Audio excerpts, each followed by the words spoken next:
Hello. Hi, everybody. Whoa. There's so many of you here so quickly. What? Is there something that you guys are expecting? That's crazy. Hi, everybody. Hello. Hi. How is everyone? Hello. Hi. It is me. Hello, everybody. Hello. I'm gatekeeping at first. Hi. Hello. I'm gatekeeping. I am all strawberry dressed out, and I'm like sitting here and like shy about it. But I wanted to say hi first and make sure that the people who really wanted to see were here first before I just like rip off the band-aid, okay? Thank you so much for the resub of 3 months. Just good chill times, nothing else. Oh, absolutely. Hello, everybody. Hi. Say hi to me if you haven't already. I am going to say hi to everyone now, okay? Hello, Hawk, who was here almost an entire hour early. I admire it. And Asher, who was here like 20 minutes early. You guys are insane. What is this like new game that you're playing? But hello, Jamp. Hi, Wide Eyes. They were talking about lore with each other before they were even like, I didn't even go live yet, and Wide Eyes and Jamp were talking about lore. Hello, Skylar. Hello, Mossy. Hello, Lynn. Hello, Mabel. Hello, Cornelius. Hello, Demi. Hi, Coconut. Hello, Puppy Punk. Oh, the Scobra emotes are so cute. They are so cute. Hello, Salt. Hello, Hen Chickens. Hello. Let's see. I think I said hi to Demi, but just in case I didn't. Hi. Hello, Ray. Hello, Merlin. Hello, Lynn. Okay. And hi, Squibble. I think that was everyone. Was that everybody? Did I miss anybody? If you didn't say hi and I missed you, that's your own fault. Hi, Kaiko. Bite-a-thon? What? It's like a jog-a-thon, but more fucked up. Because it's just me and I'm not running. I can't do that. Roar. So true. But I hope everyone's week has been going better than it was last week. God damn. And if it's not, I'm here to make it better. I'm going to make it better and fix it forever and ever. I'm going to also turn down music a little bit because it's distracting me. So if any of you guys were unaware what the title and the notification and the everything and people being excited to be here is all about, it's not just your regular Bite Bitten stream. Though, like, I am live every Monday, Wednesday, and Friday, so it semi is like your regular Bite Bitten stream, but it's better this time. And the reason why it's better is because last time you guys hit the 115 sub goal, which is funny because it actually it went back down a little bit, but it's fine.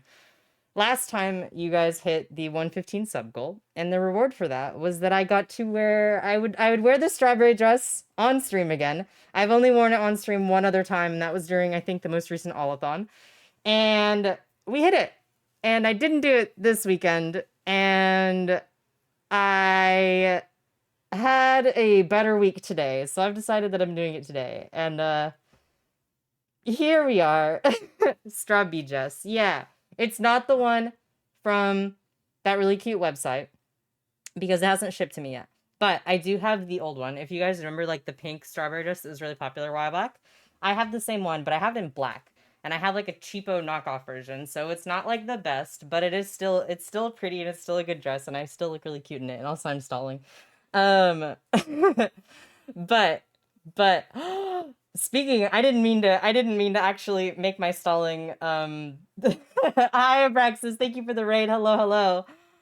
Jude, thank you for the 10 months. Oh my god. That is almost a year. That's insane. And thank you, Ollie, for the hydrate and the posture check. Welcome in, Raiders. Hi. I was your stream. How was it going? I think you were doing art, right? Thank you for resubbing for 7 months, Wise Girls, kicking off the hype train. Hello, everybody. Hi. I hope all of you are doing well. You guys got incredible timing. For anyone that's new here, hi, my name is Bite. I'm a variety streamer. We started rendering Mervite. I'm blushing about it. Also, hype train, contribute immediately. But I'm live every Monday, Wednesday, and Friday at 6 p.m. PST, 9 p.m. EST, and I do Minecraft and other stuff like Dead by Daylight, Faz, just chatting. Thank you for the resub, Hawk, for 3 months with the message of blep. And there you go. There's your hype train. Thank you, Hawk. And right now I'm doing I'm doing the strawberry dress stream because we hit the sub goal for last week we hit the sub goal. And now this week is me giving you guys the reward But thank you so much for the raid, Abraxas. I love you, and I love all of you guys. If you're not already following, consider following. It's free, and you could always change your mind later if you really want to. But why would you want to? I'm super cute. And just to prove it to you, hang on. Ready? Just to prove it to you, just how cute I am. Is it gonna work? It worked! Hi, hello. Look, it's me. I'm in your strawbebby. I'm strawbebby. Here it is, the strawbebby. I do need to spin. Strawbebby dress. I can't back up anymore because there's a thing here. But strawbebby dress. So if you're not already following, you should be. Because look at how cute I am. But here we go. Strawbebby, this is your guys' reward. Because you guys are so cool and so epic. Strawbebby dress. Featuring, I got this headband. My hair is bothering me today, but we're gonna pretend it looks really good, so whatever. Featuring, I have like this like cute like frilly headband. And then also I got these little cherry earrings. They're not strawberries, but they're like close enough. I don't know. I've never worn them before. I wanted to wear them, so we're wearing them today. But here I am. Here you go, strawberry dress, and I will be wearing this for the stream today. The earrings to match, so cute. Thank you. I don't have strawberries, but like, I don't know, it's like close enough. You were gorgeous. Thank you. I'm like shy about it. An opportunity to get attention. I'm like freaking out about it. But if you're not already following, consider following. I look at how much I proved to you how cute I was, and now you have to follow because of this. I did this for you, and also because I hit a sub goal. But I did this for you. Time to be more mentally ill. Okay. White Eyes, let me give you. Such is tradition. Let me make White Eyes mentally ill really quickly. My hair is a little bit of a mess. If I turn like this, you can see it's like a disaster back there. But like, don't look at it. White Eyes 212 is you. White Eyes, you got another big one. 212 is histrionic personality disorder. You got a big one. Yay! Everyone be happy for White Eyes. I'm clapping for you. You got the Twitch streamer disorder. And then let me do your fear check, and then hang on, I see things are happening in chat, and I will acknowledge the rest of you. I promise. Never 17, your fear, Asher, is arachnophobia, which is the fear of spiders, which is pretty common, actually. Salt's being gay. Are you? Hang on. What does this say? Marry me, sorry. Kiss me, sorry. I mean, kiss, I mean, you're pretty. You are being gay. Thank you. Your hair looks very cool. Thank you. I did it a while ago. I did it like last month, but it's starting to fade a little bit. I did put more red in it because I have like a thingy, but like it's still, I don't know. It's still kind of, I have like a color mask thing, but I think I just need to like put more of it in or leave it in for longer because it's starting to fade, but it's been there for a bit. Very pretty bite. Thank you, Demi. Also, Scribble, thank you for the gifted sub. I appreciate that. Whoa, we're back. We are at 112. It keeps going up and down because now that I'm live, people are continuing their sub or not. And so because people are not continuing their sub, it's going down. And then some of you are continuing your sub, so it's going back up. So this is going to change like a bunch of times during the stream. So pretty bite. Thank you, alligators. Thank you, White Eyes. Your hair matches the chest. I know, doesn't it? Isn't that cool? I think it's funny that like red and black kind of became like the token brand thing. And then I already had the red and the black version of this dress. I think it's interesting. Bite, nothing about you is a disaster. That's not true, but thank you. I'm giving you a little kiss on the forehead. I've gotten this one before. Congratulations. You have double histrionic. The red in the hair matches just very well. Thank you, Kyra. Salt's being gay. Pinned message. Ew, spiders. I'm sorry. DSM-5, Mutt, 173. 173 is... It's another one of those long ones. It's sedative, hypnotic, or anxiolytic intoxication, which, again, I don't know how is that a medical disorder, but, like, meh. And fear number 69 was hydrophobia, which is the fear of water. I love lovers. I love my gay lovers. So true, White Eyes. I'd use my power to underline Salt's gayness. You're funny. Who said that? You did. Bite, I'm kissing your silly fucking forehead. I love you. Apraxis. Your demons. Imposter. Alligators. It matches with strawberries. Yeah, I'm so jealous of your curls. I can't wait to get my hair short because it should be similar to your curls. It gets like really, really curly. The last couple of days, you know what it is? I need to get it cut and thinned out a little bit because there's some spots it ringlets the way it's supposed to, and other spots it's like, what if I died? So it's like it's like kind of cooperating, kind of not. I feel like I wash it at night, and so then I go to bed and I wake up and it's like a disaster, and I'm like, well, what's the fucking point? I'm gonna die. I know that the solution is to shower in the morning, but why would I do that when that means waking up early? I'm not gonna fucking do that. You're so pretty. I'm gonna start biting things violently. Mutt! I'm staring back at you, Mousy. Where did you get the dress? Someone who's gender fluid. I want the pretty dress. Okay, so I got it a while ago. I think I did just get it off of Amazon, which I know is like morally deplorable, but I think that the actual strawberry dress is like really, really expensive. And I got this a while ago when I was still in college and poor. All that's to say is I still don't have that much money because I work part-time and I stream on Twitch. And newsflash, you don't get enough money off of Twitch to like have it as like a career. Okay? I can beg for your guys' money all I want. It's not enough to make me not need a job, okay? So I did get it off of Amazon, though fuck Amazon. Yeah, if you have the original, if anyone has the link to the original strawberry dress, like where it's actually from like the person and not like a ripoff, definitely promote it. If not, there is a really cute strawberry dress from, is it Mochi Pan? Mochi Pan has a cute strawberry dress too. And that's a woman-owned business and is better than Amazon. That's for damn sure. But the bar's on the floor, I think. I go now. I'm sick and you grab tea. I hope you feel better, Squirtle. I'm sorry. Someone who is gender fond, give me the dress. Red and black are so pretty. They are my favorite combo before purple and blue took over my brain. Whoa. Why did you pin? I mean, jokes aside, you're so fucking pretty. Thank you, hen chickens. I appreciate that. Salt, you said it on main. You did say it on main. It's because you're gay, Salt. Let me die. Me when I drink barely water. That's so accurate. True, so you are lovers. True. Okay, White Eyes. Copium. We love the gay homies / platonic. Kyra number 218. I'm like so far back in chat because you guys are talking so much. So give me a second. I love you guys. You are so talkative though. God bless. Okay, 218 actually goes past because I took some more off of the... Wait, no, does it? Did I just lie? I might have lied. I lied. I was looking at another list. Kyra, you have 218 as personality change due to another medical condition, which I think is very funny. I don't know. There's some things on here and I'm like, that's just like a thing though. That's like not like a disorder. That's just like, I live like that. And they were homies. Die mad.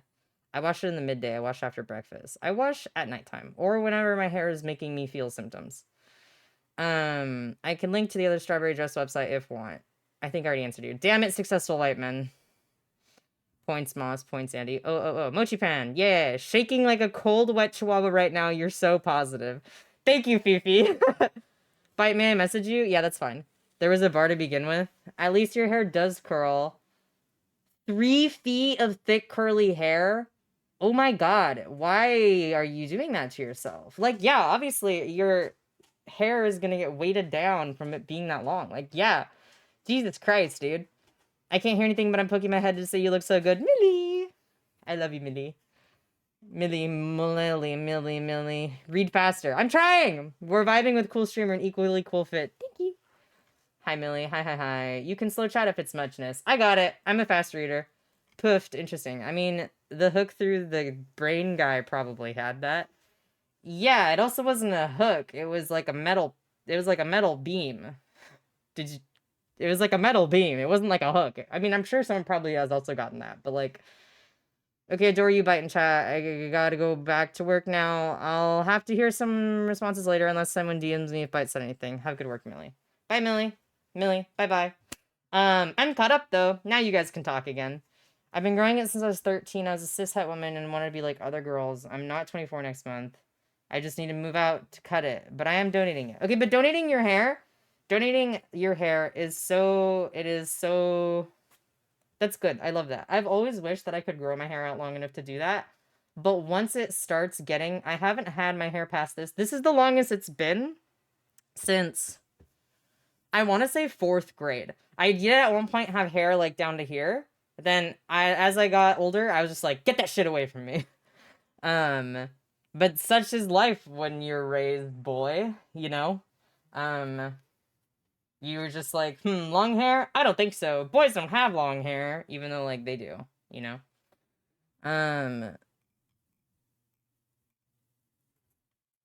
Anyway, anytime my hair gets any longer than this, I feel like throwing up blood.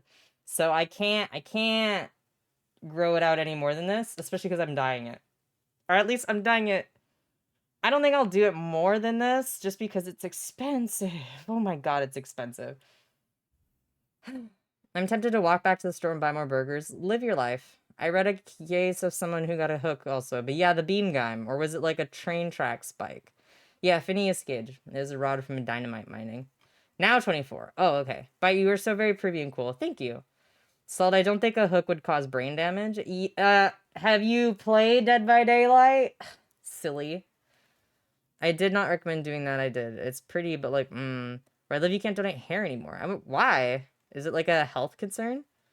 I have people in public touching it and go, ew, that's gross. I hate that people think that they're entitled to just like do whatever they want in public, by the way. Can we talk about that?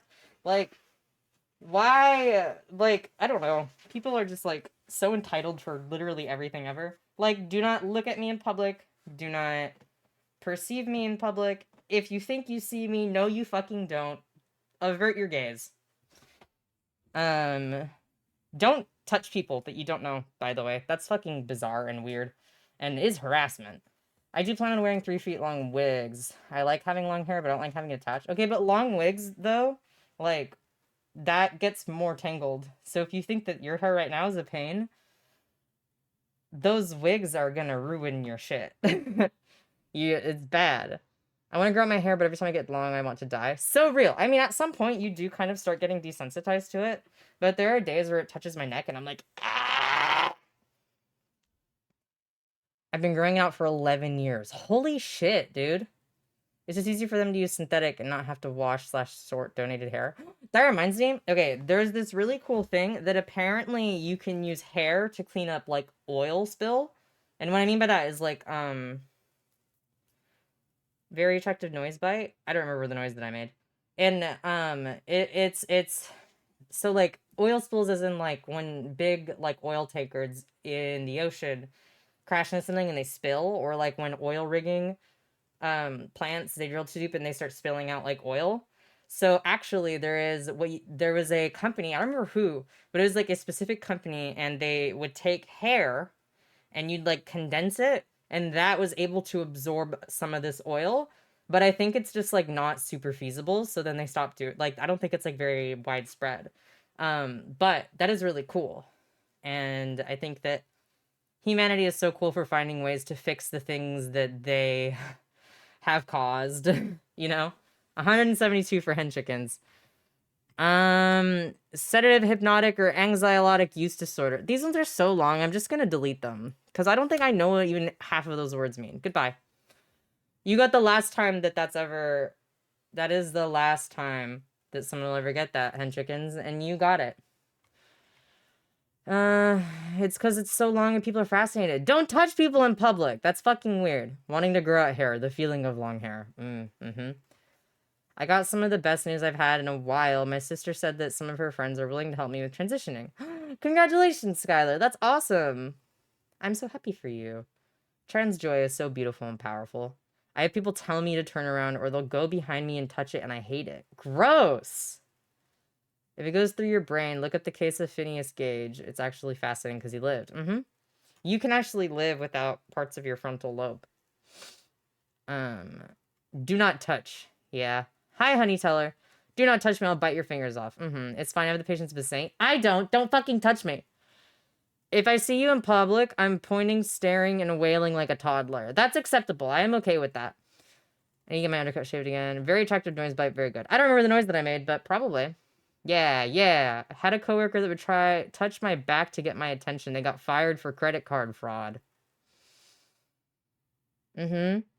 I have the eternal struggle of wanting a little ponytail, but not wanting to be perceived as feminine. I know, I love your little ponytail. It's so cute. There's something so personal to me, and that is your little ponytail. I recently shaved all my hair off. Living the egg life. You are living the egg life, puppy. Hi, Bite. Hi, Liv. Salt, that was a metal bar and it went through the brain, and I do agree it's very cool. I'm currently learning about brain stuff now. Hell yeah. I want to donate it to like trans charities for people who want long hair wigs but don't want plastic ones. Oh, like synthetic one. Or not synthetic. Yeah, I know what you're talking about. That's cool though. If anyone perceives you as feminine, they're stupid. I'm sorry. That is so true. That is so true. I think I've heard of them. Oh, this is about the hair thing, yeah. There's a company that turns glass into sand.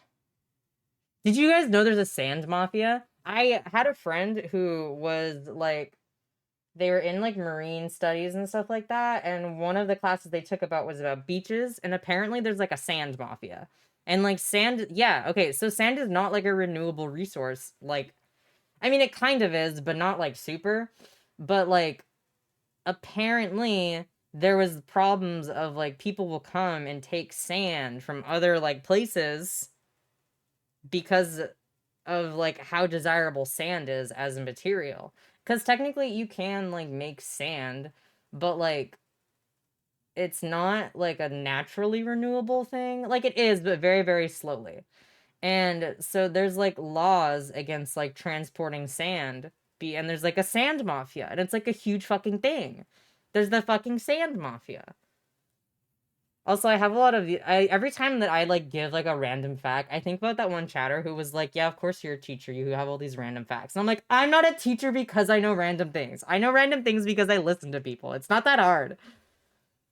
21 Mutt, your mental disorder is other specified neurodevelopmental disorder. Congratulations. It do happen, especially my hair is longer. It did happen. It happened once when we were together, and I was like, weird. Oh, hi, Green Olive. Bye, Green Olive. Hi, bye. Hello, Liv. I'm shaking Jamp. Why am I being shaken? Detangling the wig. God. I've had my friends try to touch my hair when it was past my waist. It made me hate having long hair, on top of taking care of it being a pain. Oh my god, Lynx. Okay. I see that you've redeemed the Jiggle Jiggle skin. Can I catch up with chat? Is this agreeable? Don't touch, I'll scream bloody murder. Real. I've been embroidering for 4 hours. Jesus Christ. How's everyone? I'm drawing emotes. I'm good, Jude. How are you? Everyone's saying hi to each other. I need to find a haircut that lets me have both. I mean, like, that would be like if you had like half of it shaved, probably. Sand Mafia. Yes! Isn't glass literally made out of sand? How? Yeah. But there's a sand mafia. Like, literally look it up. It's real. There are laws about sand, just like in Minecraft. So Minecraft lied to me? I mean, Minecraft didn't lie to you. Sand is not like a super easily renewable material. I'd be eating sand because I know women have been on it. You're so weird. Slay. So true. I remember the Sand Mafia episode in Elementary. What? The TV show. What? Okay, fear number 69, because you're funny. I think I already did it, but that's hydrophobia, which is the fear of water. And then the Jiggle Jiggle skin redeem, but I'm almost caught up. I learned from this British trivia song about sand, I mean. That's so weird. Jiggle Jiggle skin, Jiggle Jiggle skin. Yes, we'll do it. Heal, chat. Yeah. The glass thing, though, it's why they exist, and it's so popular because it comes in different colors and textures. You know random things because you're a teacher. But, like, that's not true. I knew random things before I became a teacher, and now that I'm a teacher, people are like, oh, that's why you know so many things. I'm like, no! It's the other way around. The outfit's so adorable, by the way. My stream is delayed. Thank you, Sunset. I appreciate it. Call the Moki the way they eat sand. Okay. Fear is mine, because I don't drink any water. Please drink water. You're gonna get a kidney stone. Anyway, Salt has redeemed the Jiggle Jiggle Skin Redeem. If any of you guys do not know what the Jiggle Jiggle Skin Redeem is, it is a very short 30-second animation done by the lovely, lovely Bubbalo, featuring myself and Anthony Pyrotechnic. It's very silly. It's a little bit loud, but it's very short. I'm gonna play it for you guys now because it's part of the redeem. So without further ado, enjoy the Jiggle Jiggle Skin. What is the Jiggle Jiggle Skin? Glizzy. That's it. You now can you're see me not getting still. it for Look. that. Give me a nut! I'm not giving it to you for that. You're gonna make me scream loud as fuck, Yeah, boy. I guess I am. Do it. Yeah. Get louder, because I'm not giving to you. I'm not giving you the jingle jingle skin. I'm not giving it to you. You don't do it. But you can keep on. Anyway, that is the Jiggle Jiggle skin redeemed. Thank you so much. What is this? Okay, there's something that I have. Oh, I know what that is. Okay, never mind. I always accidentally click the wrong button for the Jiggle Jiggle skin, but I got it right. That is the redeem. Thank you so much for redeeming it, Salt. And that is the video. I hope that you guys enjoyed. My favorite part is that it teaches you how to hide a body. Yeah, in the background, the video playing in the background of that, of the last part, does say, like, how to hide a body. Hi, Starve! Starve, why are you not VIP'd? I'm VIPing you.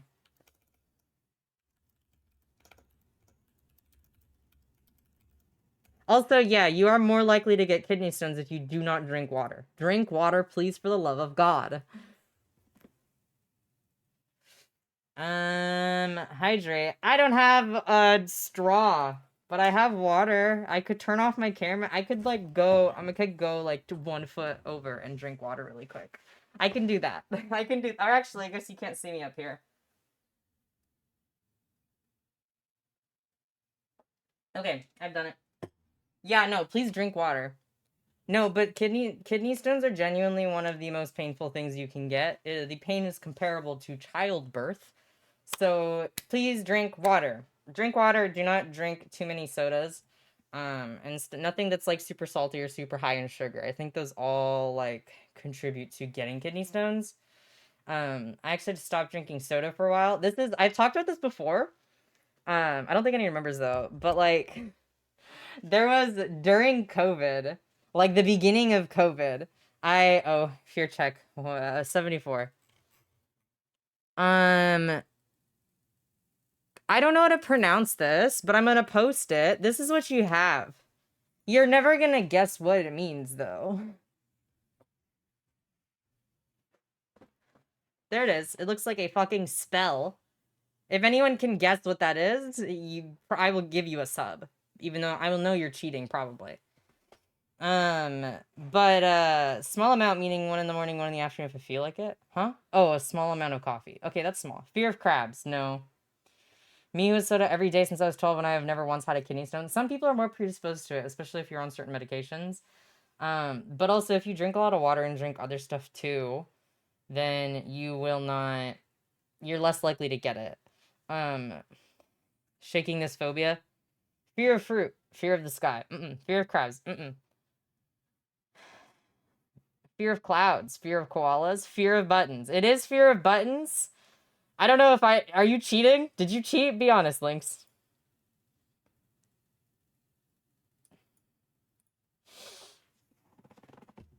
If you knew that, how did you know that?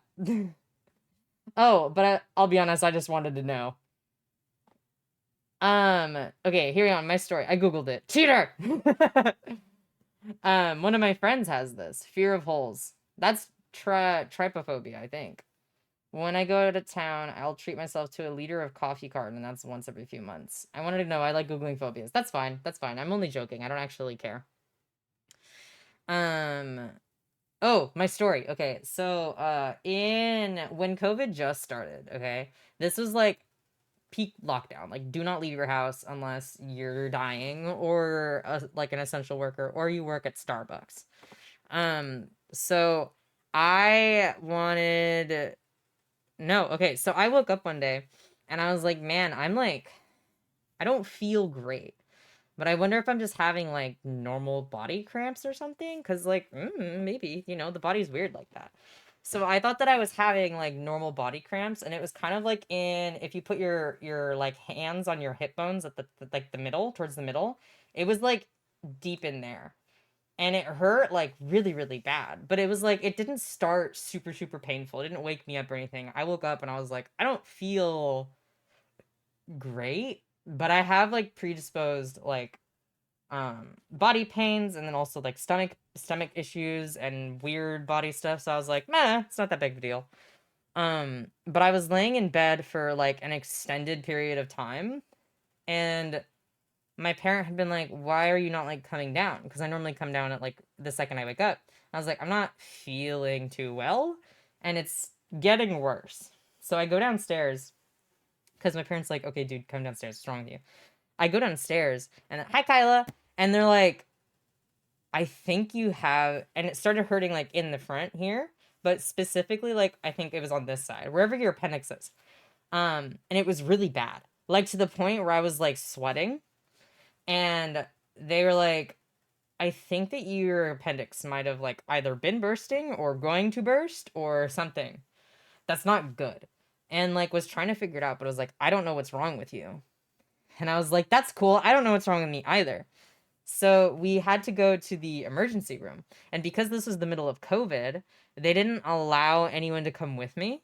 And I was like, hi, abstract. Um, I was literally in the car. I have never been in that much pain in my life. I was in the car and it felt like I was going to pass out at any second, and I was lightheaded and dizzy, and like it hurt to do anything, and I didn't know what to do with myself because of it. And I had like an ice pack. I don't even remember why I had an ice pack. I think it was just like I needed something to like keep me grounded in reality. So I was like holding this ice pack. And I was like leaned back in the front seat because we're not calling a fucking ambulance. This is America. It's gonna cost me my firstborn. And I'm like leaned back in the seat and I'm like closing my eyes, but also just like I don't know what to do with myself. Like I feel like I'm gonna pass out. I was like not like in reality at all. I was in so much pain that I couldn't decide if like I wanted to curl up or like stretch out, you know? And I genuinely, I've never felt so like, I don't know what's going on right now and I don't know what to do about it. And I was just, I hurt so fucking badly. And then we get to the ER and it's COVID, so no one can go in with me. So they put me in a wheelchair and then they had to wheel me in and then leave me. And I'm like, I think I was like maybe 8, like, I don't, okay, hang on. How long was that? That was like 2023, 2022, 2021, one of those. I was like in my early 20s. And my family has to leave me there in like the worst pain. Yes, because it was COVID. It was like peak, like it had like just like it was locked down the whole mile. And they had to leave me there. And I was in this wheelchair, feeling like I was gonna pass out at any moment. And they left me waiting in the room. They left me waiting in that lobby for like an hour and a half. And they were like, there was one point where I was like sitting there and fucking, I felt genuinely the worst pain that I've ever felt in my life. And I rolled up to like the front desk and I was like, "Hey man, I don't feel good." And the fucking lady was such a bitch, okay? Respect woman, but she was like, "Get out, like go away," basically. I don't even remember what she said, but I remember being like, "What the fuck?" She like dismissed me and like told me to get out of line. And I was in this wheelchair and I was like, I feel like death. I'm gonna die. I feel like I am dying actively. And then there's this guy next to me who's also in a wheelchair and he was like coughing everywhere and I was like, if I don't die of my appendix exploding or something, I'm gonna die because this guy's gonna give me COVID. No, they didn't give me pain meds or anything, okay? And so, like, an hour and a half of being in the ER, not sure if my appendix is exploding and I'm going septic, not sure if it already exploded, not sure if it's going to explode, not sure if it's a secret fourth thing, no idea what's going on. An hour and a half. They take me behind the counter and they're like, all right, what's going on? And I was like, I'm dying. And they were like, on a scale of 1 to 10, or this might have been when I first got there. They're like, on a scale of 1 to 10, how bad's your pain? And I was like, immediately in my head, I was like a 10. But then I was like, okay, that seems like a little extra though. Like, surely there's probably feelings that are more painful than this. I'm pretty sure I've had stomach aches that are kind of around the same pain level. So I told them like a 7. Okay. And I shouldn't have done that, first of all. Definitely don't downplay your, like, don't downplay it at the ER. If you feel like you don't feel, like, you feel like you're dying, tell them that it's a 10. Because I don't know if they would have seen me faster or not, but they take me back, finally. And they lay me down on the bed, and they do all this stuff. The second, I shit you not, the second that they lay me down in that hospital bed, no medication or anything, it stops hurting.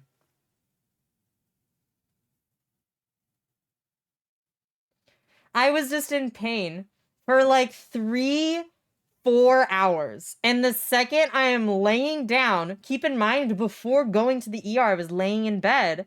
They laid me down and then it was just like over. And I was like, hello?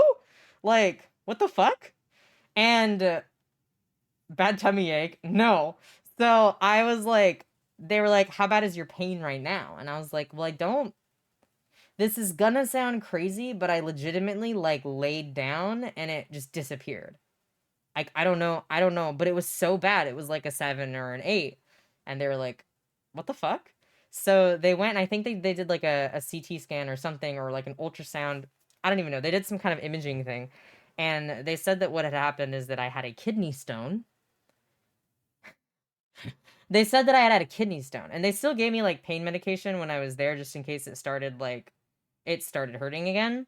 But I had a kidney stone, and it was like really bad. And they had said that the reason why it hurts so bad is because when it's going like down, I think the ureter, it's a really small tube, and it just fucking it like grates it, and that's why it's like bleeding and everything in the whole mile, and that's why it hurts so badly. It's as you're passing it, it's like really painful.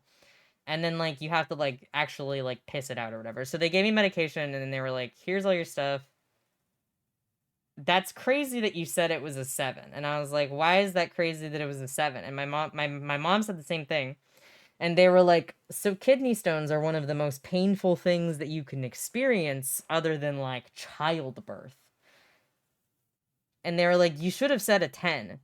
But you said a 7. And I was like, well, I think I've had stomach aches that are worse than that. And they're like, what the fuck, man? So anyway, I went home and then I think I like immediately had passed it. But it was so crazy to me that I was in pain for so many hours. I laid down and then it was just fine. Like I think that the motion of like getting up and then like going over and moving and laying down, I think had just like jostled me, shook me around enough to make it pass all the way. But holy shit, oh my god. It was insane. So I had to stop drinking soda for a while. And I still don't super drink soda. I've started drinking them a little bit more lately, but just like, oh my god. And I felt so stupid because then I laid down and I was like, I feel better. But this has happened multiple times where I've gone to the ER because I'm like, I'm bleeding. I am peeing blood. And they're like, you have a kidney stone. And I'm like, why? Why? My body just likes to make rocks. So if you guys are, I'm happy that you didn't send you home though. I know, but they still gave me medication and everything. But I think literally like I got home and then I think I passed it. But genuinely, I don't think I have ever experienced anything more painful than that. Not the kind of rocks you want to go. Your body, yeah. My body just kind of likes to make rocks. But I get those a lot, and or I used to get them a lot. It's better now. But oh my god, genuinely, kidney stones are one of the worst things ever. Okay? And like, drink water. Avoid stuff that's too high in like sodium or I think like sugars and stuff like that. But oh my god, it was so bad. It was so bad. Anyways, you guys didn't need to hear about that story, but I thought it was fun to share with the class. I have notifications. Who's been messaging me?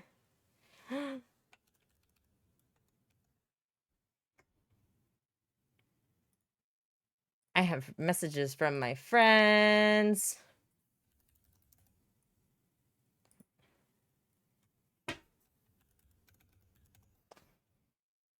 Okay. Andy, did I give you your fear? I think that I did. I think it was the button one. Mine likes to make rocks in my tonsils.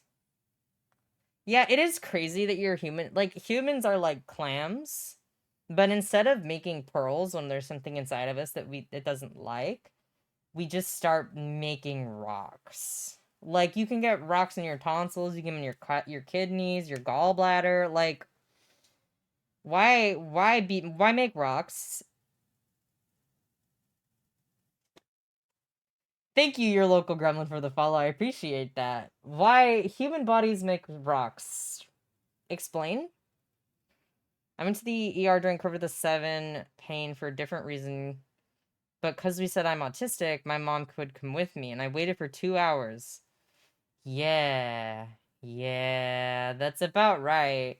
But like, I genuinely, there have been. Can we just talk about like Americans? This is an American moment. Hi, Scober. Thank you for the lurk. This is America moment, but like, it is insane how like I don't know. I pay for like my own. I have like an insurance company, and I go to like a specific hospital. But even then, the like bedside manner of like hospitals, they kind of suck. Like, can we talk about that? It's insane to me that there are so many medical professionals who are in the field who don't have any like bedside manner. Like, what the fuck? I remember when I had a surgery more recently. It was my most recent surgery. I got some organs removed. It was fine. It was non-essential. I didn't need them. But like the person like when I first got into the hospital, the people that checked me in and like were helping me out, they didn't know what gender identity was. Like they didn't know what I identified as, and then they just didn't ask me. So they were just like being very weird about it. I was like, that's okay if you don't know if I'm like a guy or a girl, but like if you could ask, that would be like appreciated, you know? Instead of just like treating me like some weird other thing.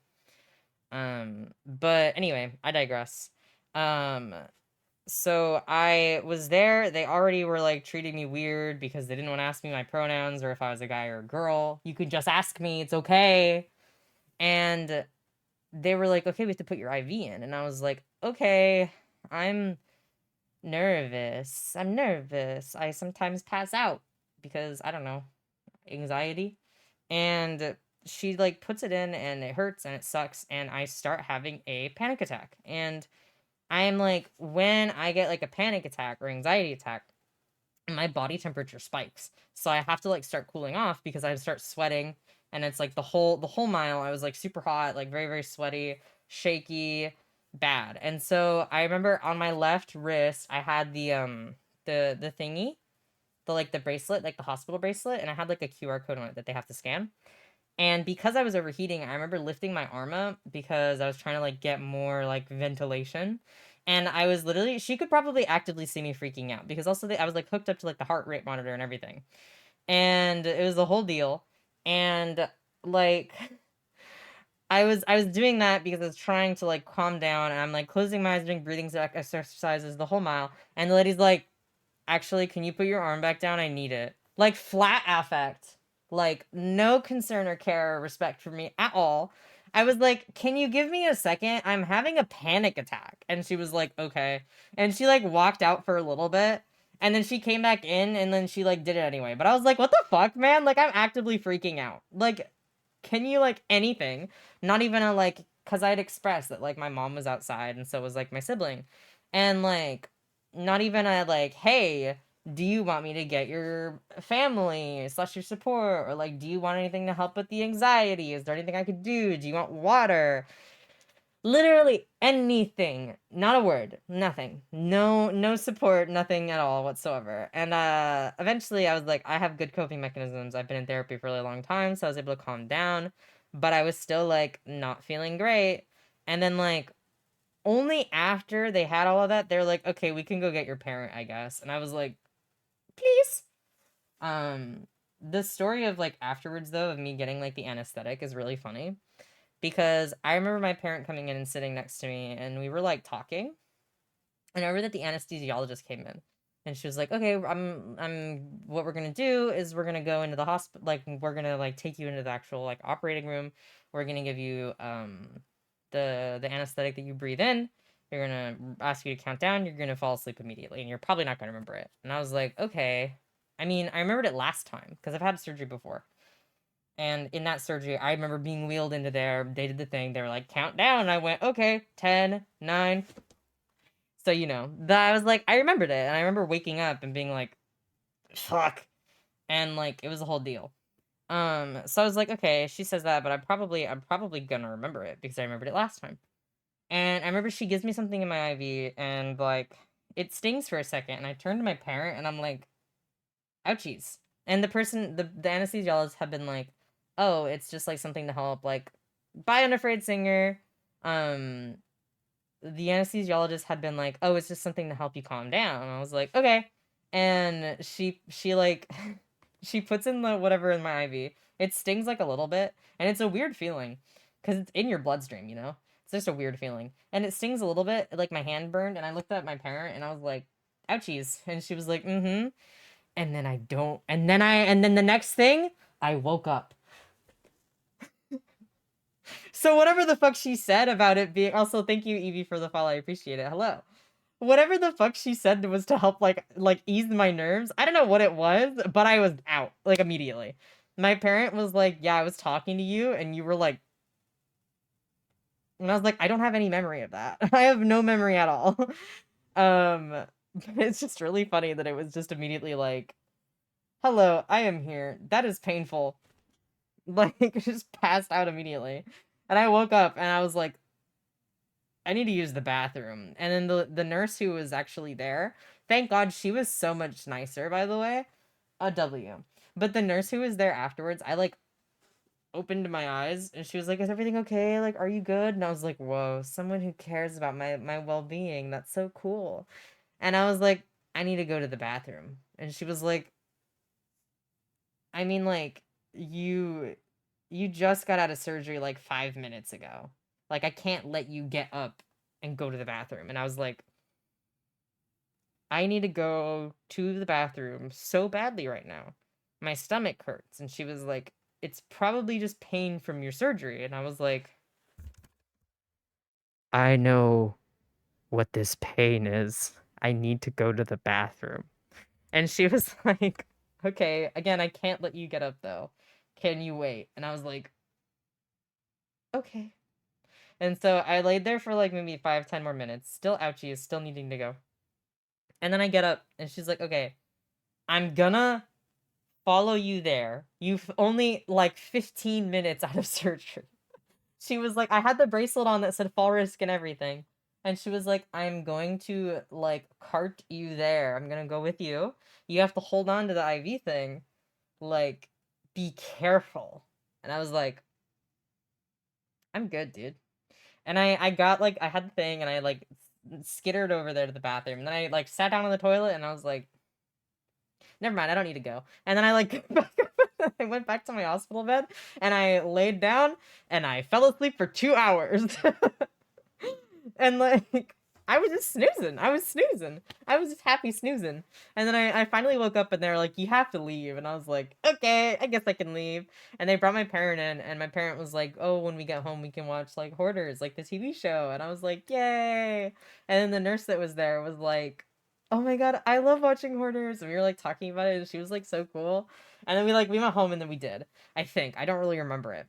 But like it was just like just the immediate that like entire process of like the before the surgery, the after the surgery, that whole hospital experience was so bizarre and unusual.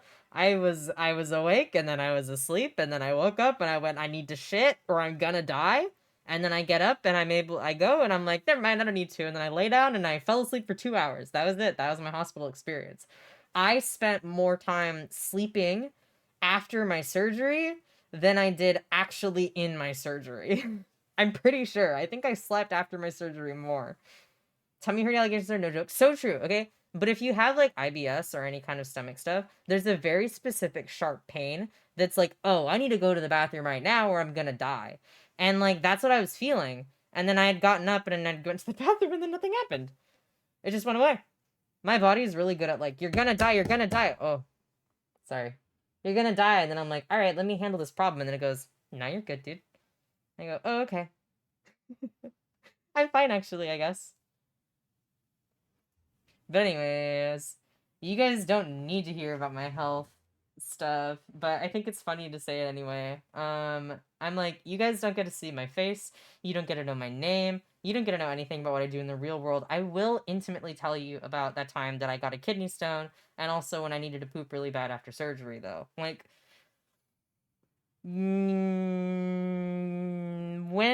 where else? You never give it like, you never get it anywhere else quite like you do in a bite bitten stream, right? What other Twitch streamer is going to tell you about their bowel movements but also refuse to tell you any personal details or information about themselves? Like, Where else are you gonna get that? And also, I look cute while doing it. You gotta hydrate, by the way. Ugh! I need to stand up and do it.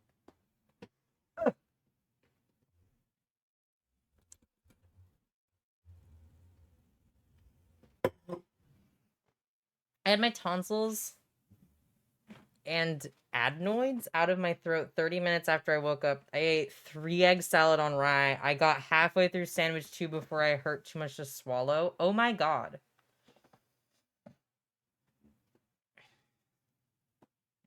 But your outfit gives living in a villa owning a winery. I don't have money, but thank you. Thank you. I genuinely love this dress so much. I'm so normal. Yay! Should I do a little, like, hang on. I'll do another, like, for the people who didn't see it earlier. There's also, so it's like a layer of, like, mesh. And then it's kind of a more, like, body fit thing on, like, the bottom. I did a spin earlier and it doesn't spin. Like, the bottom of it spins. Hang on. Do I have anything incriminating on my desk? No. Wait. That has my address on it. Okay. Wait. Okay. So you can see there's like the bottom of the dress there. And then if I do spin like down there, it like flares out. But the rest of it doesn't really like super flare out.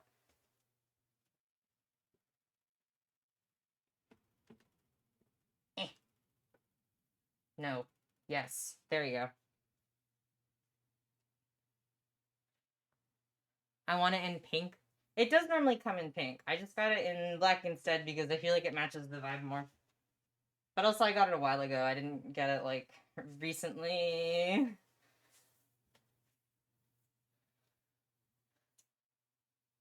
Stop, you're so fucking cute. Pixies. Privy dress. The most wild part of my top surgery experience is that this man saved my life basically with a team of goated fucking surgeons and months later made small talk with me. Huh.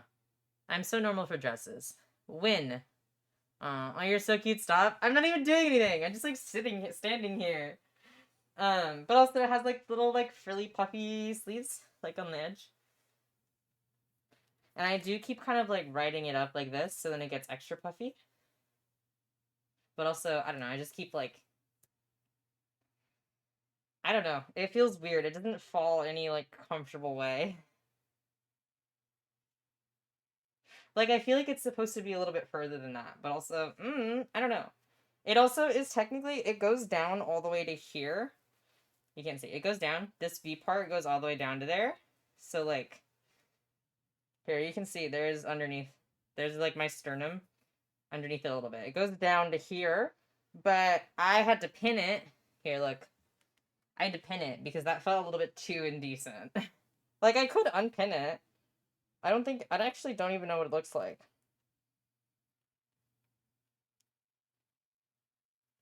Yeah, oh, you know what? No, I did that because then it starts like opening up all of the way. And instead it just kind of becomes like a little bit of like a Superman deal. That's why I did that. I forgot. So it was like this. Okay. I have to fix it.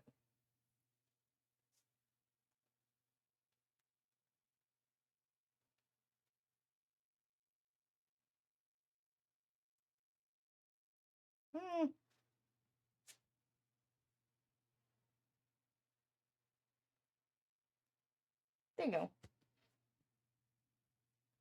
That's the woes of not having itties, I think. Is it just kind of... Let the biddies free. If you can afford stuff from Mochipan, I would recommend it for you. But you're giving my gender font ass outfit vibes. Hang on, I didn't read it. Wait.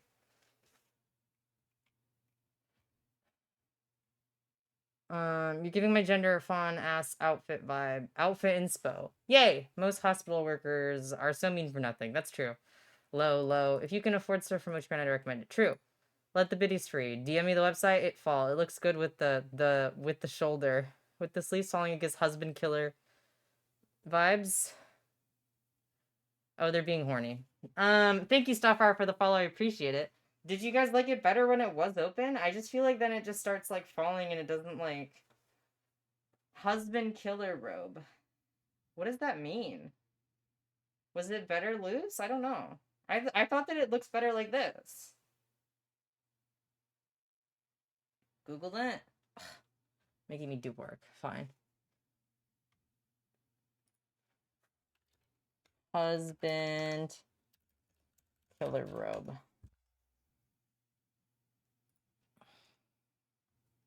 Oh, I see. That is definitely a look, though. I do like that. I do like that as a vibe.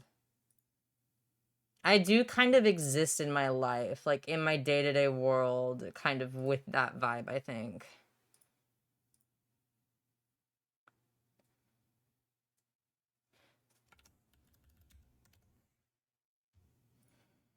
Masi, I just saw you DM'd me. Yay. Wow. Hi, Alucard. You look great, dude. Thank you. I don't know. I thought that it looked better like this, but if you guys like it with like the off-the-shoulder look, I could do that. I don't care either way. I don't feel like objectified or anything. I don't care. Mr. Cool, thank you for the tier 1 of 2 months. Hey, hello, hi, how are you doing? Fear number 207 is triskaidekaphobia, which is the fear of all things associated with the number 13. I mean, however you feel most comfy, we appreciate you regardless. You're the one wearing it, bud. Whatever's most comfortable. I want that robe so bad. I think it looks good how it is, but Abraxas and Saul got abnormal and then left. So, clearly I need to, like, step it up. Make my cat mentally ill. 82. Okay. Your cat's mental illness is unspecified trauma and stressor-related disorder. Hey, I did not leave. Okay, well, you just didn't answer. I said, should I wear it like that, or should I wear it with the pin out?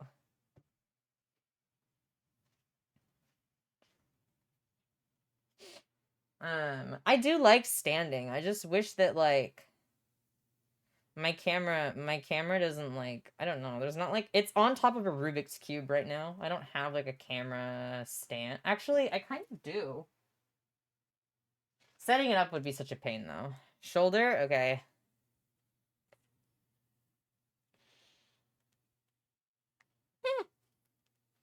I also am wearing, like, this thing is padded. It's like a padded bra because I don't have titties.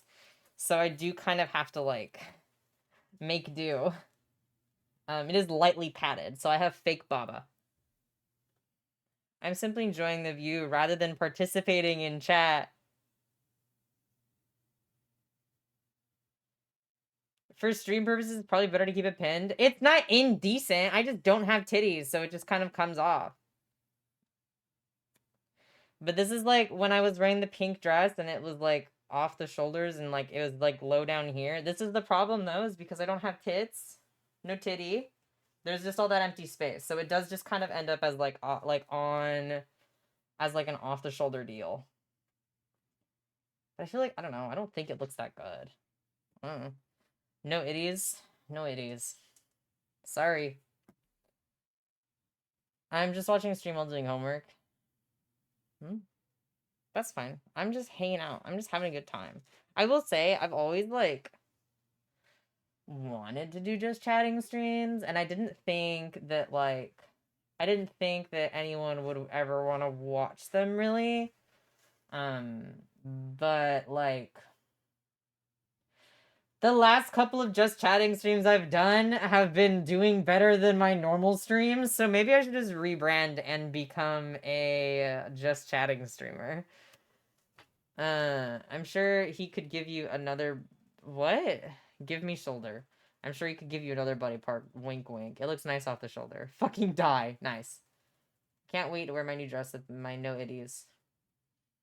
I am... I don't know when it's gonna ship, but I do have, like, the dress that Zeratol got me, I think. Or the one that... I don't know. Zeratol bought me one, and then Abraxas bought me one. I haven't ordered one of them. I just don't remember which one it is. I think I ordered... Wait, I could literally check. I'm silly.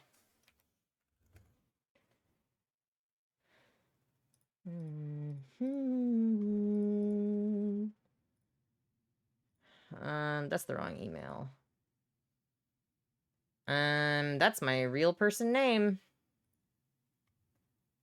Wait, is it this email? Where is this? What? Crying, laughing emoji? I don't understand.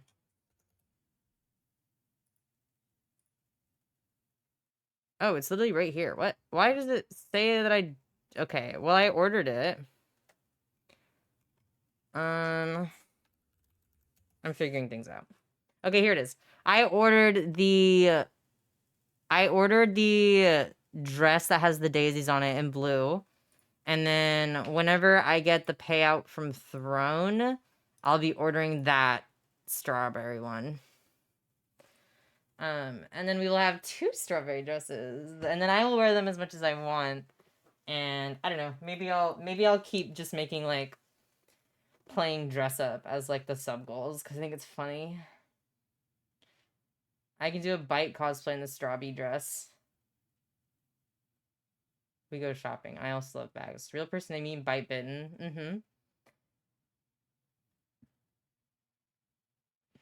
I do like to play the game of where I'll ask people like if you were writing me in a fan fiction, what like person name would you give me? I do like playing that game. I think it's really funny. I got the Blue Days just true, what the fuck? I got it first, fuck you. I think if my last name was actually undetermined, I think I'd riot. Why are we being violent, chat? Bite is pretty and we should give him attention. I can't take streamers seriously because their username will be like Capoeira and their real name is like Ryan. That is true. Hi, bye. Hi, Raven. There isn't fanfics of you, are there? There are fanfics about my character.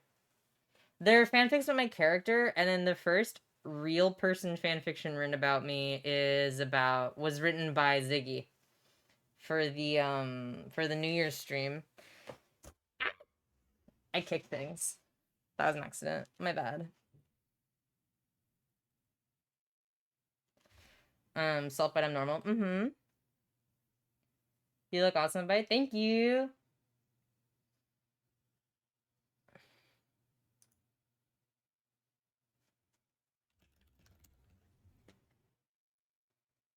Ziggy's amazing, so it's fine. That is true. That is true. I was gonna say something and I forgot. It's gone now. It's gone forever. Whatever. But there are fanfiction about, like... There's fanfiction about my characters. And then there's Ziggy's fanfiction about Salt and I in Among Us.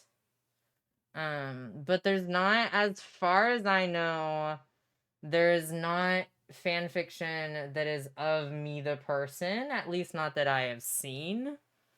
I mean, we could Google it. Let's figure it out.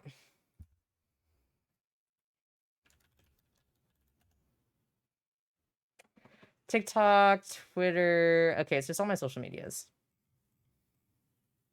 Stream charts. Okay, there's just stuff on, like, TikTok. Okay. Yeah, I don't think... If I Google Bybitten, what is coming up? Abraxas's icon comes up if I Google Bybitten, apparently. That's really funny. There's a photo of Salt and I, and then there's Abraxas's icon, and then there's a bunch of, like, random screenshots, and then there's just my actual icon. We win these. What is my... I have stats? What? Oh, holy shit. My average for... According to this website... Guys, we're looking at my stats together now. My stats of, like, the streams that I play that get the most views, just chatting averages at 41, Minecraft averages at 28, and DBD averages at 34, and then art is at 43. That's so cool. Is that true? I never look at my, like, statistics like this. This is so cool. What? Neat? It is neat. Oh, that's so funny. It has actually... Oh my god, it has my stats from 2021. That's so interesting. Okay, look. So I first started... It basically tells me what the first time I ever streamed was.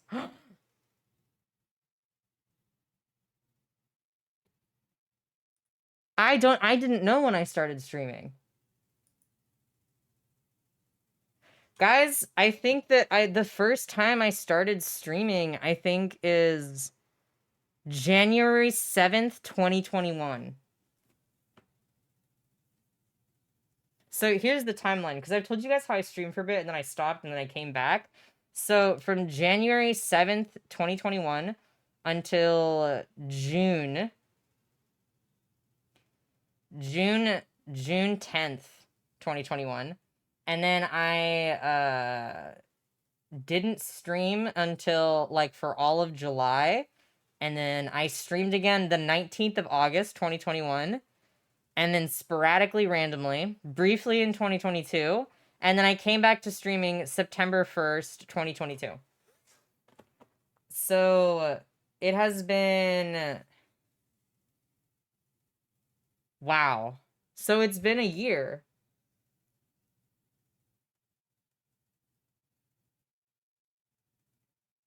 What is this statistic? Oh, peak viewers. Oh, that's definitely a Hey Hey raid. It says peak viewer 113. That's a Hey Hey raid, definitely. Wow. So when I came back, September 1st, 2022, I had 100 followers. And then by the end of 2023, it was 1,354. And now we've kind of plateaued. That's so cool. That is so interesting. Holy shit. Apparently my most popular stream was the one where Merbite met Connix. That was peak Mer SMP. This is so cool. What? I've never seen this website before. This is so cool. Jaxper! Hello, Raiders! Hello, hello. Hi, Jaxper. Thank you so much for the raid. Welcome in, Raiders. How are you guys doing? What are you up to? For anyone who's new here, hi, my name is Bite. I'm a variety streamer. But I'm live every Monday, Wednesday, and Friday at 6 p.m. PST, 9 p.m. EST. We do all kinds of stuff. We do Minecraft, we do Dead by Daylight, Phasmophobia, Cult of the Lamb, art, just chatting, etc. Today we're doing my sub goal reward stream where I promised I would wear the black strawberry dress, and here I am in the flesh. Though normally I'm a little PNG red demon guy. So if you ever seen a little red demon guy, that's me, baby. But if you're not already following, consider following. It's free, and you can always unfollow later if you want to. But why would you want to? Look at how pretty I am. But how was your stream? What were you up to? Oh, we raided. Yeah, you did. Hi, vampire. But hello, Jaxper. So pretty. Yay, thank you. Oh, my chat's broken. Hello? Let me scroll, please. There we go. And then Fiery beat the raid. Helios, hello. Hi, Lost. Hello. Okay, I think that's everybody that said hi from the raid. Hello. I'm ready to get the fuck home. Good night. Good night, vampire. Have a good rest of your night. 176 for the DSM-5 redeem. You have gambling disorder. Just flat out gambling disorder. Congratulations, Fiery. Is it Fiery? Fieri? Who even knows? But anyway, this is a cool website. Apparently, I have 1,000 hours watched. It tells me my average. My average is 35. I didn't know that. This is so cool, though. If you look up my name, multiple of you insults clips come up. That's really funny. But this is a cool website. I'm saving it. I'm gonna send it to myself.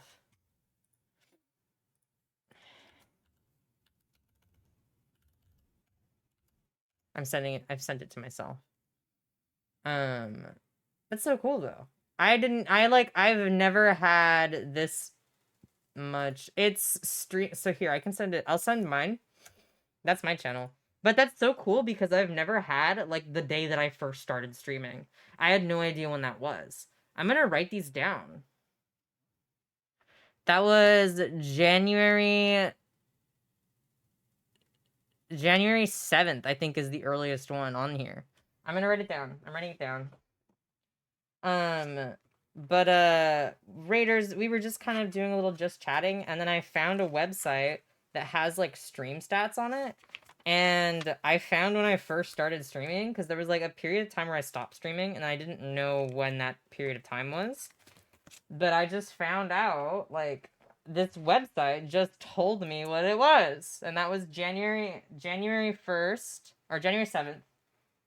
So 1/7/21. First stream. And then I took a break from 2022, like for all of 2022, basically. I streamed a couple of times and I came back, but like nothing crazy. And then I came back September 1st.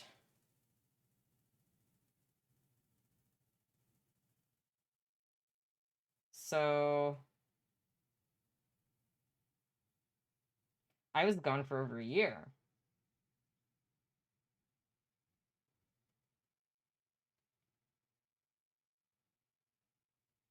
That's crazy. And I'm here so often. Could you guys imagine if I just disappeared for a year like that? You guys would think I died. But I had like no followers back then, and everyone who watched me were my friends, and then we stopped being friends. But relationships and friendships are just like that. I did actually stop streaming for a really long time because of the fact that I kind of lost that friend group. I was also in school. I think that the inconsistent streams from that period, I think were just like I was in school, and that was when I was able to stream during school. Fun fact, the first time I ever played Phasmophobia was on stream, and the people that I was playing with ditched me. And I was like, well, guess I'll end stream. This sucks. I think we would go into a panic. See? And now you have a goblin, a dragon, and a Moki. He's an axolotl. He's the most animal out of all of us, and yet he's the only one that didn't get, like, that's really funny. So many of what? Yeah, I know. It's crazy in regards to DMs. Salt. So many of Dream SMP old accounts show up if you look up my name. This is humiliating. There's worse fandoms to be in. I've said it. Oh my god, my earphone just fell out. Ah! Where did it just go? Oh, here it is. I found it. Listen, for during COVID, that stuff went so hard, okay? Let's not forget it. That is what brought a lot of people through COVID, was watching these random dudes play Minecraft together. This dinner slaps. What do you have for dinner?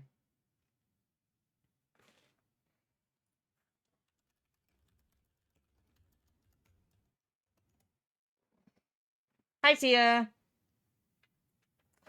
I've been thinking about branching out into doing other kinds of streams too. Like I was just talking about how I wanted to do just chatting streams before, but I didn't figure that anyone would want to watch them. But now I'm looking at this and I'm like, oh, people watched my just chatting streams more than any other kinds of my streams. You're so pretty today. Thank you. I was a mod for multiple people in the DSMP back then. Really? That's so interesting. The White Eyes lore. I don't mod for anyone. Well, like, okay, that's not true. I am like a mod. I just mean that I don't mod for any like bigger people. Like I mod for Salt, I mod for Abraxas, and I think technically for Moki. And then I'm also mod in a couple other places too. I just don't remember off the top of my head. I know I'm modded in a couple of my friends' chats, but they don't stream that often. I'm skipping a song. They don't stream that often, so I kind of don't remember. But I don't watch, or I'm not a mod in anyone else's, like, stuff. I'm not. I'm also not. I don't think I'm subbed to any, like, big people. I think I'm only subbed to, like, people who are my friends. I'm looking. Channel. I actually mod for 5 people. You sure do. Subscriptions. Yeah, I have one other sub right now. I have a sub to Starf. Oh. Okay, I'm subbed to the following people. I'm subbed to Starf. I'm subbed to Scobre. I'm subbed to Abraxas, Sen, Salt. And then right now I have gifted subs to Kyra, Stylized Dreams, Milkberry, this DVD person, and Mog Swamp. But I'm not like...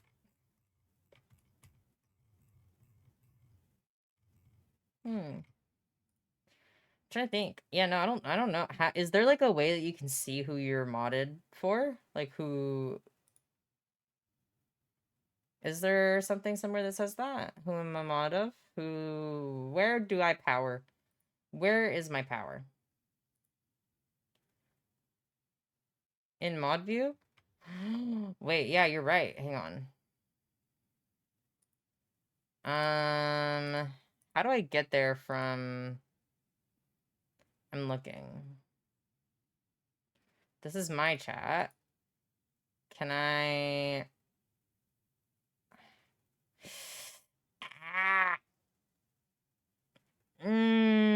Show mod icons. I don't know how to see it on...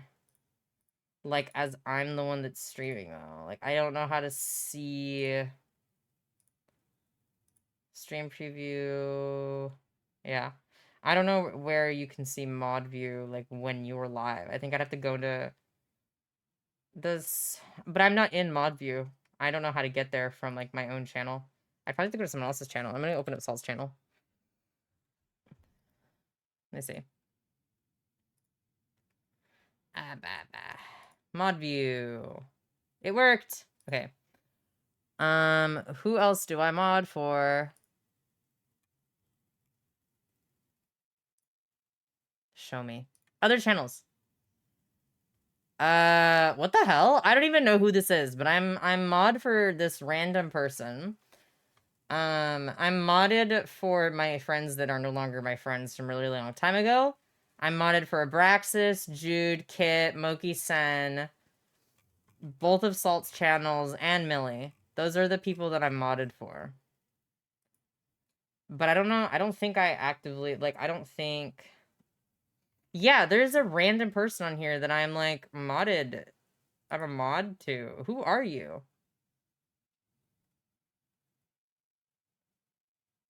Who the fuck is this? I'm not following them. The name is not familiar to me. The last time they streamed was 3 months ago. Who the fuck is this? I'm not gonna say their name just because I don't know who it is. That's so weird.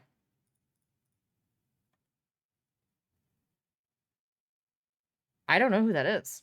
I've seen the username before because I think they follow me. Don't mod people in your chat unless you know them. Unless you want me to mod, you can make me a mod. I won't do anything though.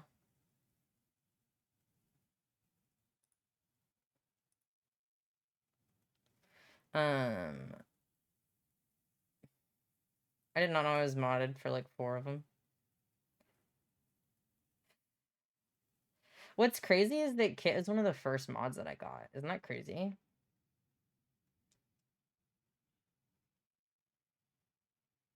I need mods. I should fix that. I mean, like, if you just have a friend to, like, keep an eye on things, if you're, like, smaller, then you're fine. Like, you can get away with, like... You can get away with not really having mods. As long as it's, like, a friend.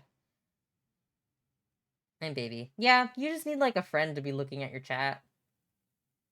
I only ever had, like... All of my old mods used to just be, like, my, like, friends. So, like, the only people that would mod for me before was, I think it used to be Max and Kit. I think that those were like my OG mods. And neither of them do it anymore because they're just like busy. Oh, I think I actually need to unmod Kit, but he's special, so I'm gonna keep it. Or you could randomly mod Bite for no reason and without telling her. Yeah. And then Sen appeared. Sen, actually, this is really funny. I don't know if a lot of you guys outside of staff know this, but Sen and I are like IRLs, right? We were in many spaces together, like growing up, in like the high school era. And Sen found my stuff because I'd mentioned it like one time ever. When I first started streaming in 2021, Sen had followed me and like followed along with my stuff. And then I didn't stream for over a year. And then when I came back in September of 2022, I was streaming to like 3 people who were like just like my pals. And then Sen one day appeared in my chat and I didn't know who it was. Like genuinely, I had no idea who that was. And for a long time, I had like a suspicion on like a couple of occasions, but the people who would watch my streams back then were like mostly IRLs of mine and like online friends, okay? And so Sen for like the first couple of months as a viewer, and he'd watch and he'd come to like a good handful of streams. I didn't know who he was. And then one day one of our IRL friends was like, "Oh, you know who that is, right?" And I was like, "Nah." And they were like, "Oh, that's Sen." And I was like, "Really?" And they were like, "No, why did you tell him?" But yeah, so Sen lied about his identity to me at first, or he intentionally kept it from me at first. And then he just stuck around and we started talking again, and here we are. Hello, Oreo shipper. Who the fuck are you? Aloha gamer. Oh, hi Sen. But I didn't know, but like Sen has changed a lot from when we first met. Sen was a lot more like, he was less outgoing back then. He was still really kind and like chill, but he didn't have like, he wasn't very like, he's not as outgoing and chill as he is now, just because, you know, in high school I think everyone's kind of crazy. There's a period of time where we weren't friends anymore. Just because of like, you know, slow burn romance. Sen's dating somebody. That's just Salt Bite. Okay. Oh my god, I have stream muted and I look over from homework and I just see Bite staring at my soul. I'm judging you, Fifi. Do your homework. Clown Beloved. Yeah. Also, Sen is in love with Clown. And Sen is not my type.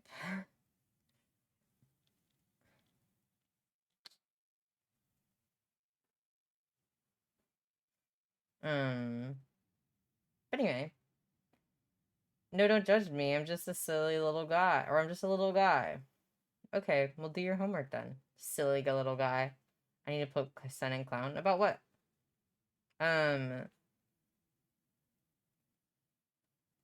But I don't know. It's always really crazy when I like reflect on how far we've gotten, which might sound crazy to say because it's like, you're still like no one in the grand scheme of things. Like 1,500 is nothing. And like, yeah, absolutely. But also like, keep in mind that for like 5 months I was streaming to like 3 people who were all my friend, and I was stuck like at like 100 followers. And now we are like where we are. And obviously still it's nowhere near to being like, oh my god, I'm gonna make this my job. I'm gonna quit my real person job and do whatever the hell I want and stream all day and every day. Me. But like, dude, that's still like crazy that like we've gotten this far because I didn't think we would. And I think part of the reason why I am so, like, even now, I still, like, really, really love and care about Mer-SMP really deeply, which might sound crazy because, like, Bite, when was the last time that you roleplayed for Bite? Which, to be fair, we have been, like, doing stuff about it. There's stuff in the works. But, like, part of the reason I think about, like, why I'm still so attached to Mer-SMP and Merbite and all of that, and, like, why it still is, like, something that I, like, brand myself as, like, a Mer-SMP streamer, is because if not for Mer-SMP, then I wouldn't probably be streaming right now. Because I met Moki through a mutual friend at then, and I was like, I don't know this guy. We've talked, like, twice. And then he randomly was like, hey, Bite, do you want to be on my mermaid server? And I was like, yeah, okay. And, like, I forgot about it, and then I made the whole character, and I made some really good friends, and I got involved with, like, content creation on, like, on Moki was my way into content creation in a way that I don't think I would have been able to get by myself. And again, I know that's crazy to say because it's not like this is my job, and it's not like I'm, you know, millions of, like, followers or anything, but, like, if not for that, I wouldn't be able to be in the spot that I am right now and to know all the people that I know and, like, have these connections and be in. Like, I will go into other people in, like, these circles, like, chats, and there'll be random people that are like, oh my god, is that Bite from, like, Mer-SMP or from whatever? And I'm like, how do you know who I am? Who are you people? What? And it's, like, crazy to me because now it's like, I have people that are, like, fans of my content? Like, what the fuck? Huh? I don't know what that is. I don't have those. And, like, are you kidding me? I'm like, obviously, yeah, I'm still a nobody, but, like, in the layer of, like, Minecraft and content creation that I'm in, it's like, I don't know. The content creator sphere is so interesting because it's very much like, I do go bouncy. Moki pulled so many people together and changed a lot of lives with Mer because you make really good content. Thank you. But I don't think even Moki realizes how much he did with Mer SMP.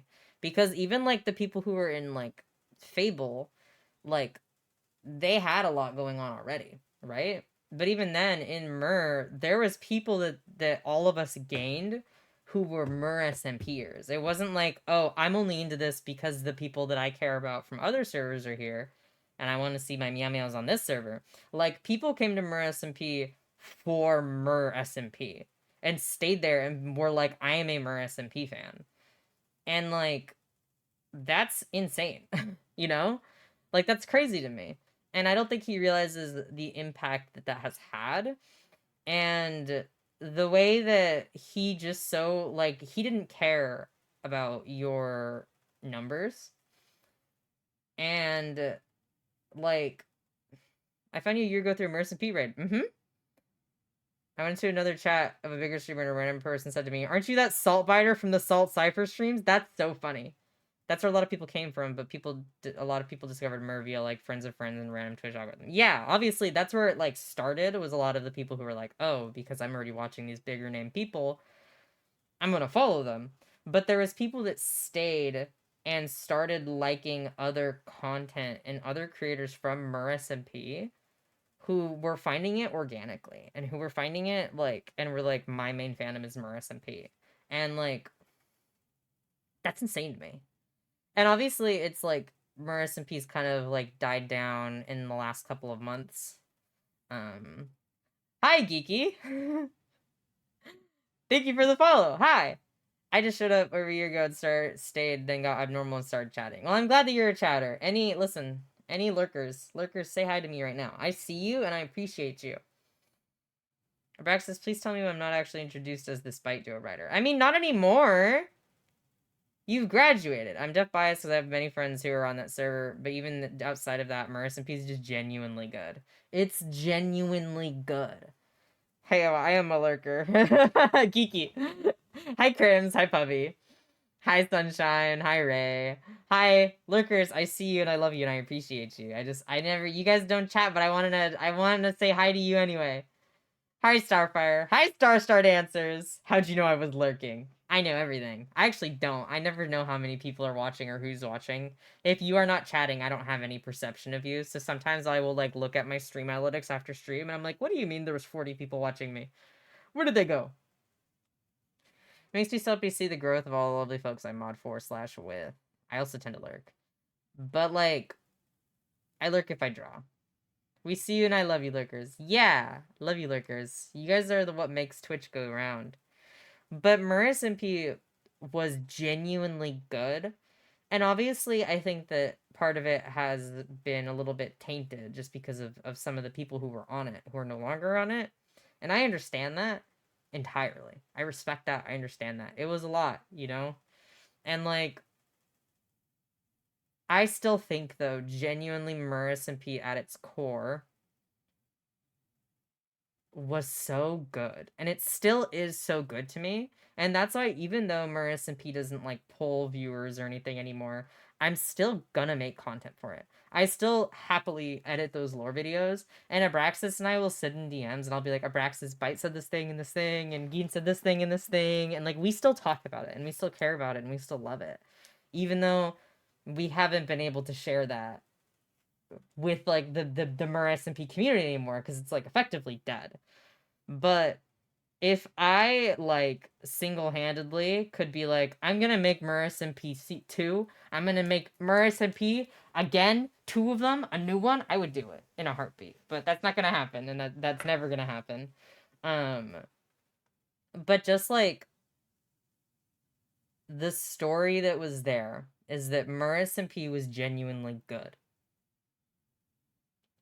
And it still is. And yeah, there's not as much content for anymore, you know? But like, Maris and P was good, is good. And there are the people who are still on Maris and P who are so fucking talented and so incredible. And I just like, I don't think that, I can't think of a single person on that server who I'm like, yeah, you know what? Your character's shit. Because even the characters who are like, they don't like the people who don't even like stream or like they had a character and then like just was like, I don't stream them or I'm gonna leave, or like anything. There's not a single cast member I can think of where I'm like, you don't have a good character or you don't have like a good story or you don't have like some, I don't know. There's just a lot of everybody you can tell on Maris and P is a character that's really, really cared for. And I love that. I think that it's really easy for SMPs to kind of get really hype and people get really excited about new thing, and then like when it comes to like the actual thing, it's like, yeah, meh, you know. And I think that part of that is that people don't love the characters as much as like they do. But the people who were in Maris and P have genuinely like put so much time, love, energy, and thought into these characters, and were also genuinely talented, that I think that that's like what left such a, like a lasting impression. And maybe that's just me being like biased because I am part of it. But like, I don't know. There was like, it never missed for me. You know what I mean? Even the lore that's been like retconned or stuff that's been like forgotten or, you know, scrapped things that we've had to done. But like, Marissa P was genuinely good.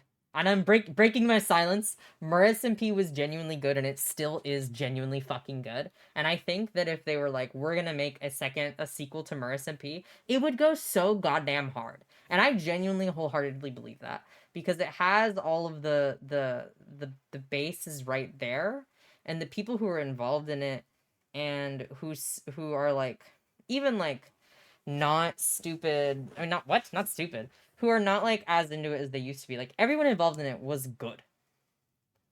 Like don't know. It's just everyone is so talented on there, and it's so cool. Like, I remember, like, and I think it's so cool that Moki didn't care about who he put on there.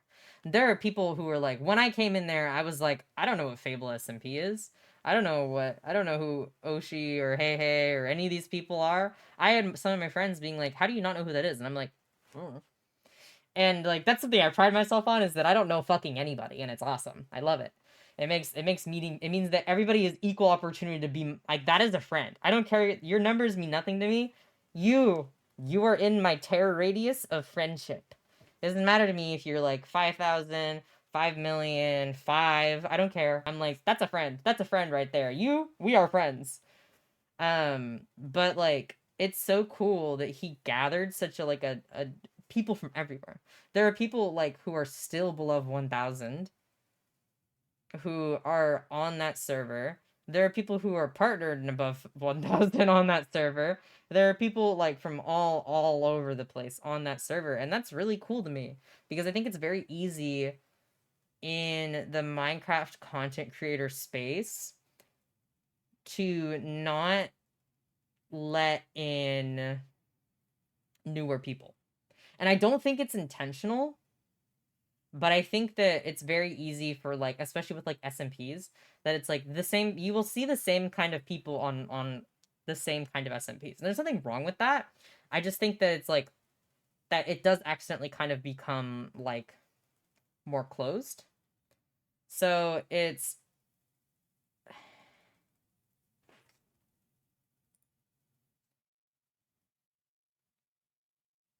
be nice to my mods, Helicard. I deleted your message. Feel bad about that. I still remember your reaction to Hey Hey surprise cause of your character. Dude, that was crazy. I talked to my mom about it for like 10 minutes. I found recipe through Fable, and I absolutely love it to this day. Now it's fine, we're beefing. They fucking started it. What? Okay. I didn't see what you guys are talking about, because I'm like rambling. But anyway, I think it's very easy for the Minecraft like SMP and Creator Sphere to kind of become like a circle, and it kind of stays with those same people. And I don't think that there's anything necessarily super wrong with that. It makes sense. Think about it. You're gonna want people that you know and trust on your servers. Think about how like you see the same kind of streamers across like all of these different servers.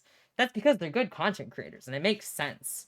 But getting into that like circle can be really hard.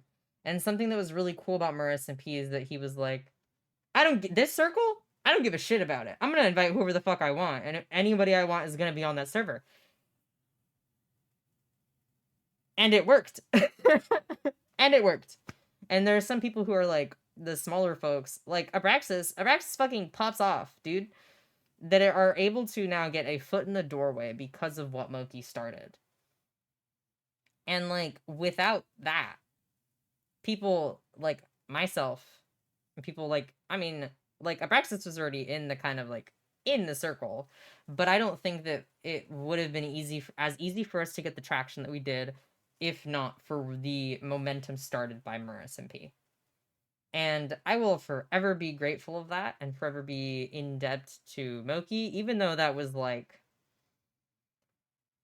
he just did it because he wanted to play mermaids, you know? It's cool that like Murris and P became more than just that.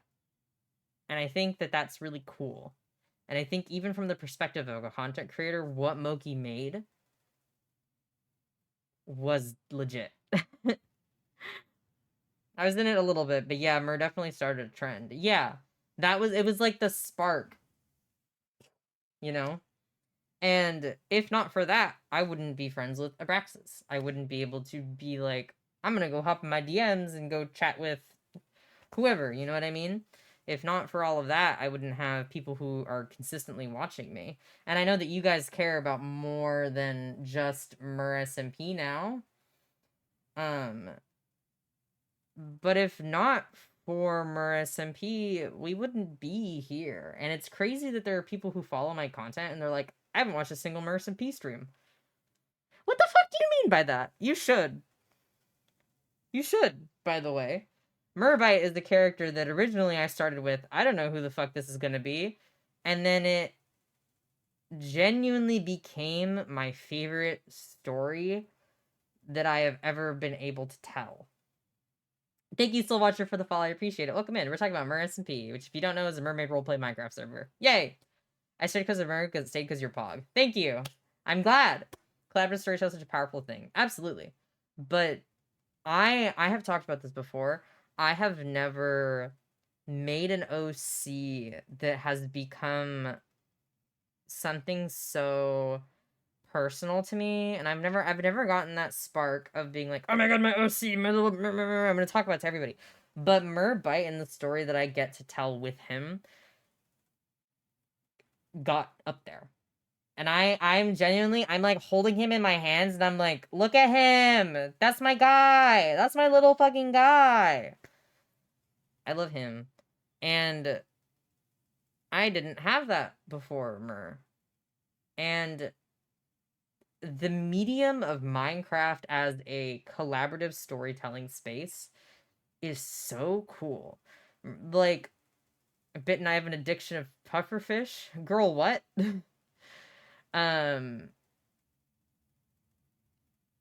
just like Maris and P gave me that, and I've never had that before. And to this day, the story that I want to tell with Merbite, and the story I will tell, because I'm gonna finish that story, even if there's nobody watching it, even if it's just Abraxas and I streaming to nobody or to each other, I'm gonna tell that story and I'm gonna finish that story. And it's important to me because of the time and the writing that I have put into him. I have not ever done before. And this is coming from the person who at one point wanted to be like a published fiction author. Whoops, Spike Duo mentioned. Shut up! I don't think I would have gotten the writing spike motivation that I did without Mer. I had no motivation to create. See? Like, even in community members, that's fucking nuts that was like... It's just nuts that is what Moki was able to create. And he just wanted to play mermaids. That's crazy. That's so cool. I like... Merbite is so special to me. And even if it's just Abraxas and I streaming to each other, I want to finish his story because it's important to me. And because I think that the message that it will end in is important too. Not only because I know that a lot of the Marissa peers were kind of younger, but even my own audience tends to be kind of like young adult, or like, if you are on the younger side, you are almost 18. Do not tell me your fucking age in chat. I make content for people with the intention of it being consumed by people who are above the age of 18. Don't put your name in... I don't care. Don't tell me your fucking age. Shut up. But, my content is intended, and the space that I curate is for people who are above the age of 18 and, like, in the young adult sphere. And I love YA as a genre and as a demographic, because I think that this is such a formative, important part of your life, and that you are so, like, to be fair, anything, like, from when you're born until, like, your 20s is very formative, but there's something so special about this, like, 16, 17, 18, 19, 20-year-old age range, about, there's just something that is in your head, that, like, this point is so pivotal. And if I could spread a good message and impress certain things upon my audience or the people that consume my story, like, I want to do good. And even if that's like, here is a silly little Minecraft roleplay story, if I can encourage people to improve or make content that is positive, or just do things to make themselves happy or make other people happy, if I could even, like, inspire that in one person, that's it. You know? That's all I've ever wanted. I just want to encourage people to be the best versions of themselves that you can be. Because I think that everyone can get better. Like, everyone is constantly growing and changing. And I think, especially knowing that the consumer base of Marissa and P was so young, it was important to me to have a message that is about good things and to have a story that although he makes mistakes and does bad things, that doesn't mean that he's a bad person. And I hope that someone can see that in themselves too. And someone can be like, I am fucking up so much and I feel like I'm a bad person, but if somebody could see themselves in my character and be like, if this character who did so much bad is still deserving of a happy ending and still decides to choose love even though it'd be so much easier not to, and I can relate to that and resonate with that, and encourages that person to keep going or to improve or anything, like, that's it. That's all I want. And I've been very much like always talking about Merbite. I've always kind of had those instances of being like, oh, haha, is he gonna get a sad ending? Is he gonna get a happy ending? Da da da da da da, whatever. He's gonna have a happy ending because he deserves to have a happy ending. And I know that sounds crazy for anyone who watches Murris and P, because my Murris and P character is a fucking cunt. But it's not anything that, like, everyone is deserving of a happy ending and of good things and of love. Even if you've messed up and done bad things and hurt the people that you've cared about. Because I think that everybody has the capacity to grow and change in some degree, you know? And if my fictional mermaid, who literally has killed people, if he could get a happy ending, then, like, so could you. And I'm gonna go on a limb here and say that probably none of you guys have killed a man. I would hope. Don't admit to me your crimes, please. But, I don't know. I love Murris P. I love Merbite. I love the story that I am telling with him. And I plan to finish it. Even if it doesn't seem like I'm, like, thinking about it, or it doesn't seem like there's gonna be any new content. I know the story that I want to tell. And I know that my character story is going to end well because he deserves that. And everyone does. I think everyone deserves to have a happy ending. In this together, motherfucker. Yeah. Dude, everybody could leave Marissa and Pete, and Abraxas and I would be like, fuck it, we ball. We're gonna finish our story anyway. You know what I mean? And, like, if not for Marissa and Pete, I wouldn't have met Abraxas. I wouldn't have met Moki. I would not have gotten as close as I am with Olive. But, like, Marissa P was the catalyst for that. I dragged Salt into Mer, so I can't say that that's what helped me, you know. But even then, indirectly, it did technically help me meet them, because I wouldn't have been a creator if not for it. So I guess Moki's responsible for me meeting all of my friends, actually. But yeah, it's important to me that even though... That's why I've always impressed anytime talking about Merbite that there's nuance there. That, like... I don't know. It's so important to me as like, to impress the importance of nuance to my community, or even just to a viewer who's here once and then never again. Because the world is not one end of the spectrum or the other end of the spectrum. That's the whole thing, is that it's a spectrum, much like anything in life. The world is not just black or just white. There's that gray area that I think is so easy to overlook. And it's so easy to I think, oh, they're good, or oh, they're bad, or I'm bad, or I'm good, when it's not like that, you know? And you can be a good person and do bad things, and that doesn't make you not a good person. Conversely, you can be a bad person and you can do good things too. And I think that above all else,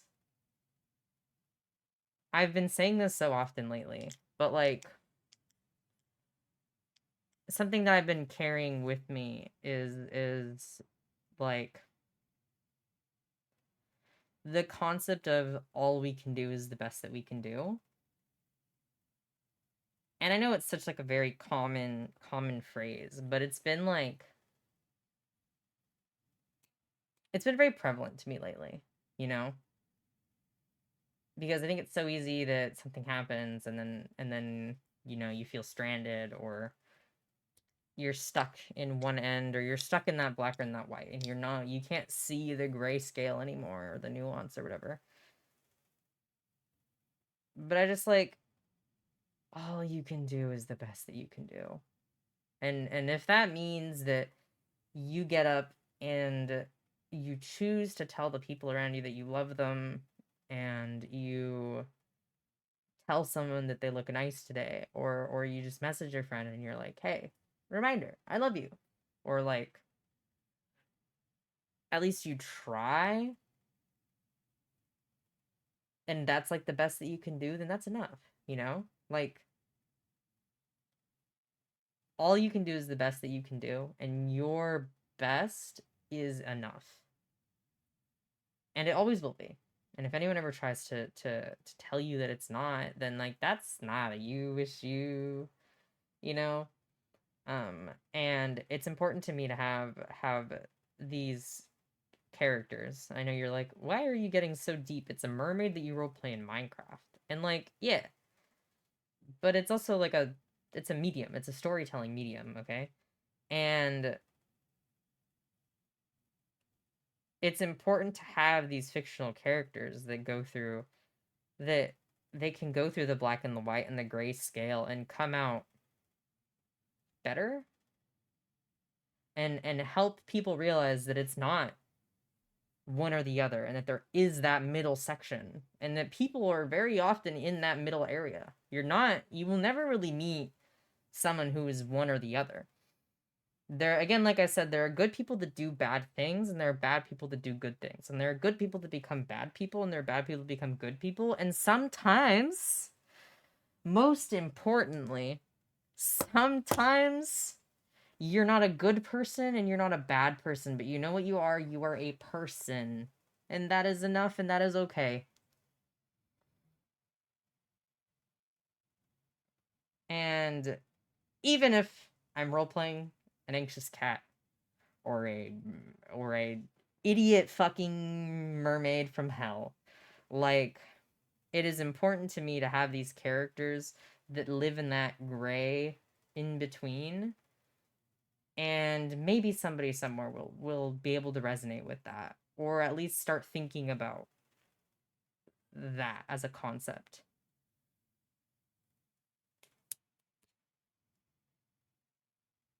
Just chatting streams are actually when I just start preaching to you guys about stuff that I've already started preaching about. I am here wearing a pretty dress and talking to you guys about morals and nuance. Again, earlier, an hour ago, I was talking to you guys about my kidney stones, and now we're talking about the nuance of morality and using storytelling to help improve at least one person. Silly block game stories have always been an important thing for me. Absolutely. Absolutely. 100%. I'll say it here. Dream SMP, it went hard. And you know why it went hard? Because a lot of the characters in it lived on that gray spectrum. Breaking my silence, my favorite character in that was the character of Sea Dream. He was my favorite fucking character, dude. Because I was always like, oh, there's something there. You're fucked up, but like, there's something there. And then there's the whole end reveal where it's like, I am afraid and I did this out of fear. And I did a bad thing and I did it from a place of being afraid. That was so like, it hit so hard. At least like for me. Like, that is so relatable. There's been so many times where I have done a bad thing, or assumed that I was a bad person, or done really bad stuff from a place of being scared. You know?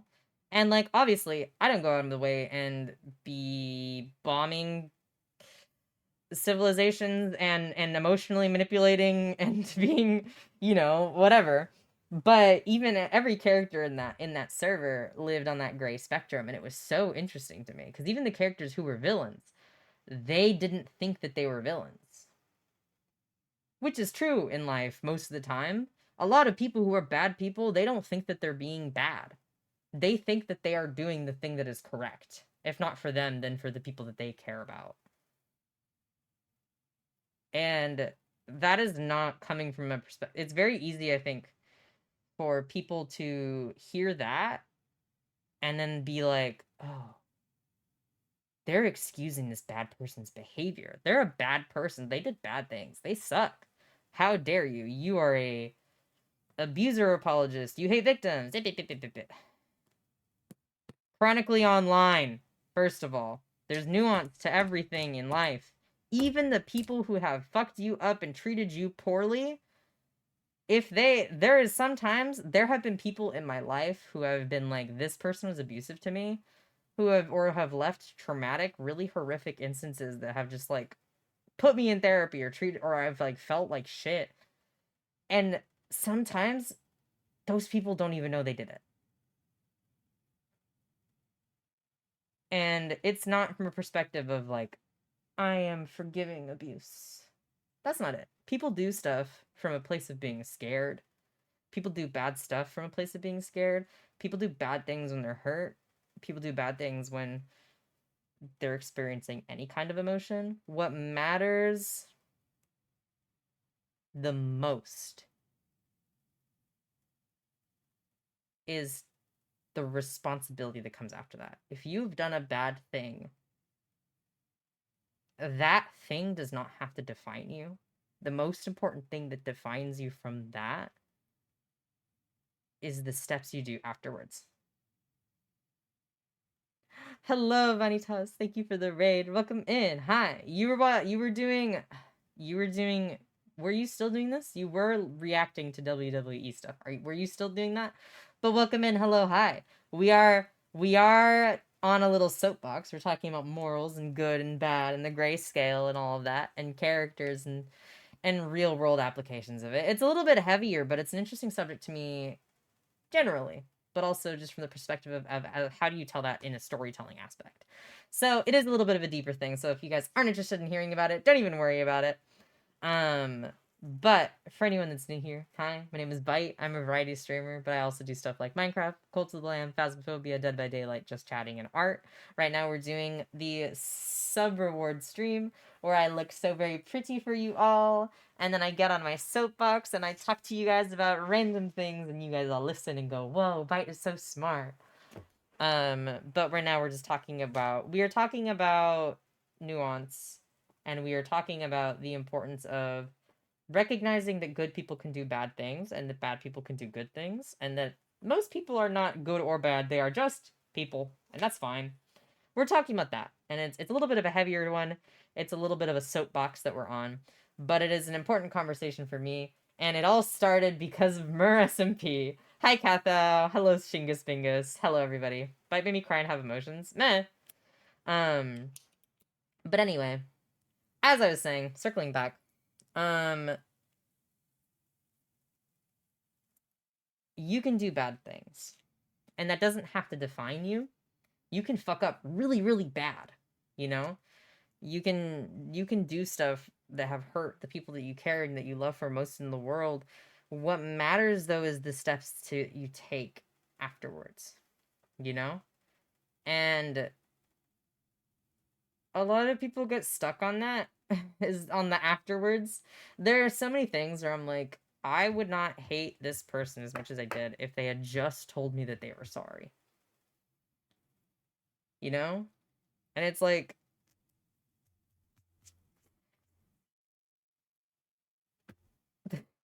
sometimes it's that easy, you know? Usually it's not. But think about it, like, how many people that have hurt you?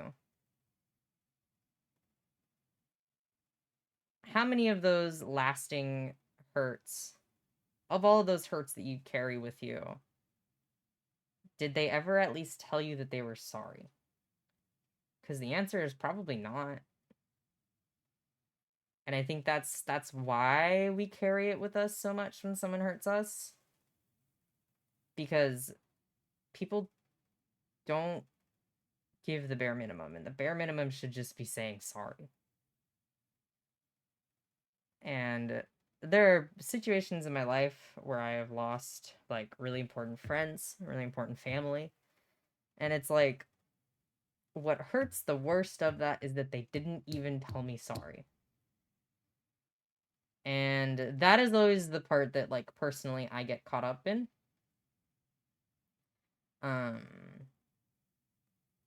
I've always described it as like wanting closure, you know?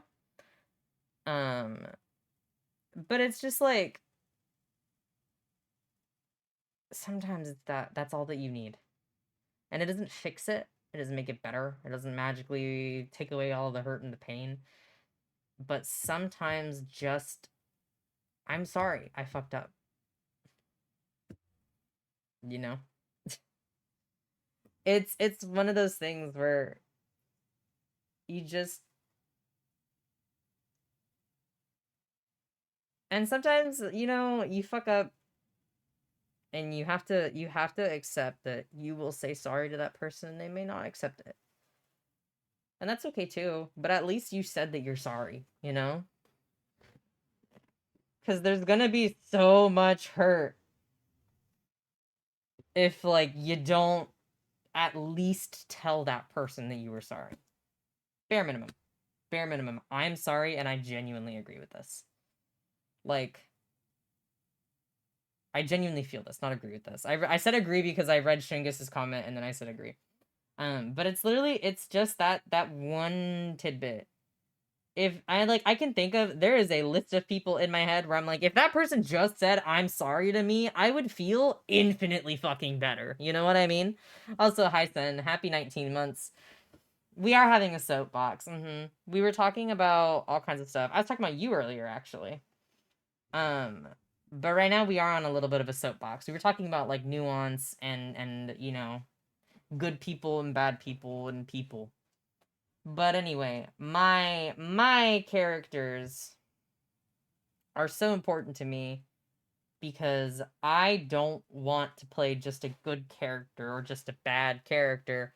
I just want to play somebody who is a person. And they're a good person and they can do bad things, which is bit. And they're a bad person that could do good things and a good person that can do bad things, which is Merbite. Two very different characters, but on similar paths, no? Also, hello, Olive. Welcome to us from your new computer. Welcome. But it's important to me to have these characters that can exist on that grayscale because I want people to feel like it's relatable and also feel like that there is still hope and redemption for themselves. Because I think that everybody is worthy of that to a degree. If you're like a really, really fucked up person, then you know, like, woof, sometimes you can't recover from that, man. Sometimes that's chronic. It's terminal. The doctor said so. I'm the doctor. I'm also taking off my knee brace, so don't be weird. I'm taking off my knee brace though because I sprained my knee. But anyway, it's important to me to have characters that have that nuance and can do bad things and good things because at the end of the day, they're just characters and they're just people. Ugh. How did I sprain my knee? Sitting. Just sitting. I'm old. I'm geriatric. I feel like feeling like a bad person is part of being a good person. Sometimes. Bad people don't normally have to be like, am I a bad person? Like, normally bad people don't have that thought across their mind. That's something that my parent would tell me. Anytime I was like, man, I'm a bad person. My parent would be like,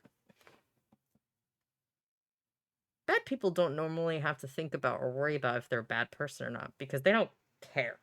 And I'd be like, even me? Yes, especially you. You're not a bad person. You're just 12.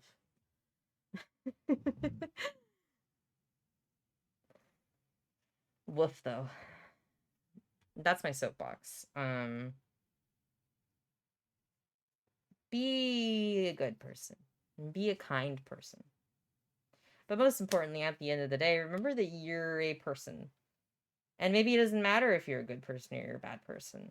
Maybe all that matters is that you are trying. And you tell your friends that you love them. And you treat people with kindness and respect and dignity and gracefulness. And you wake up every day and sometimes it sucks, but sometimes it's okay. And sometimes you wake up and you feel good. And you just take it one day at a time and you do your best. And that's enough. And it will always be enough. And it's okay if you're not a good person. And it's okay if you're not a bad person. It's okay if all you can be is just a person. Because I think that's part of being alive, you know? And I like to think that most people are not bad people. I think most people who are on that just a person spectrum, you guys are probably a lot better than you think. But I think that even bad people, I want to hope that one day they can be better. And that they could one day say that they're sorry. And that's not even like a targeted thing because of everything that's happening on the internet. That's just generally, you know? There are people who are no longer in my life who've done really messed up things to me. And all I can think about at the end of the day is I hope that that person can be a better person and never do that to someone else. And I hope that wherever they are, they can find happiness and be okay and be better. I hope that they can be a better version of themselves. If not for me, then so that they don't continue to hurt people. You know what I mean? At the end of the day, it's about love and compassion for yourself and others. This is so true. This is so true. You know what, actually? I just thought of a perfect example of people not really grasping that. Bite talks about Stranger Things. Let's talk about Stranger Things. Here's a perfect example of that. And very commonly, people will misinterpret this mindset and the nuance of it as being like, oh my god, that person's forgiving their abuser. No, shut up. Here's a perfect example of that. Max Stranger Things. If people do not know, this is the context. I'm going to tell you about it. The context of this character is she is yeah, never watched Stranger Things. Don't worry, I'm going to explain it for you. This is Max Stranger Things, okay?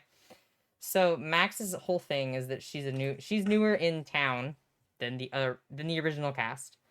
And the first thing you learn about Max is that she has an older brother that is abusive.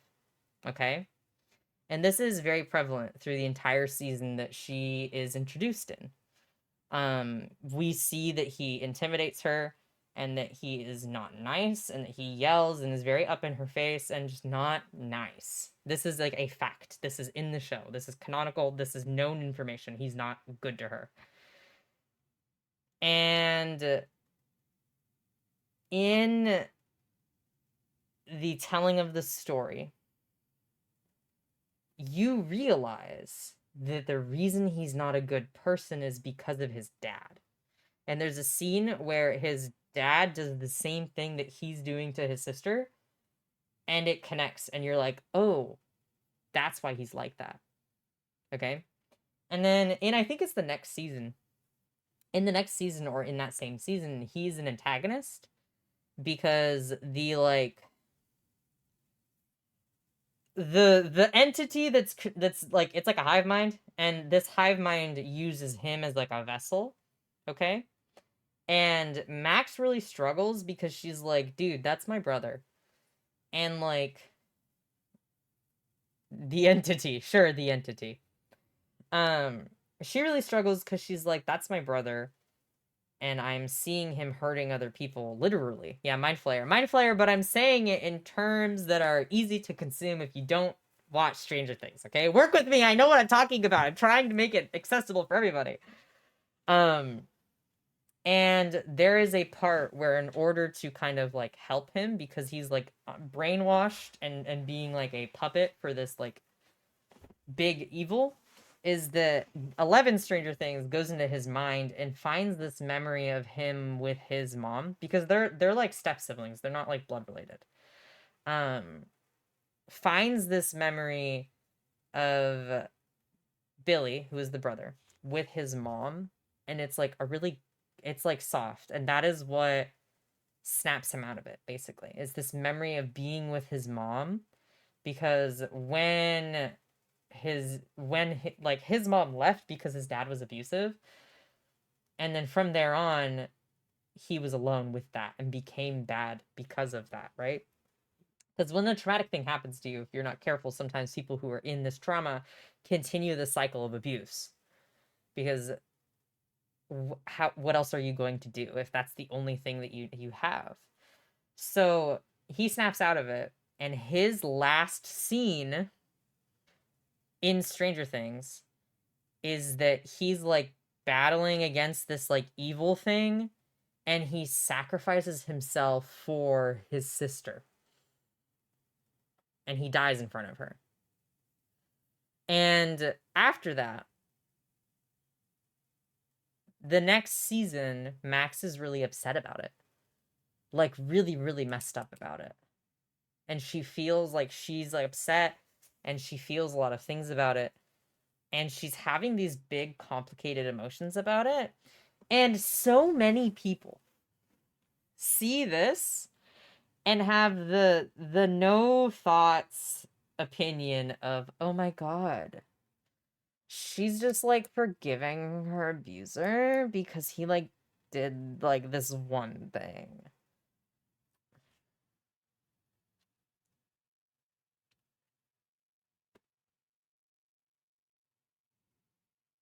Do I even need to say it? By the way, do you guys, I'm hoping that you guys have any kind of like cognitive thinking at all. But do you see why that statement is like this is the point of her having those big feelings, and someone saying that, it was like meow. Like, do I even need to say anything about why that's a brain dead take? Do we all kind of understand that like there's bigger emotions and things that are going on here and complicated factors of this than just like she forgave her abuser? Like, what the fuck? I was like, how is it genuinely that people can see and consume this media, and it's all very explicitly laid out for you, and they're like, what this is saying is that you just need to, like, your abuse is just, like, it's gone now all of a sudden. Like,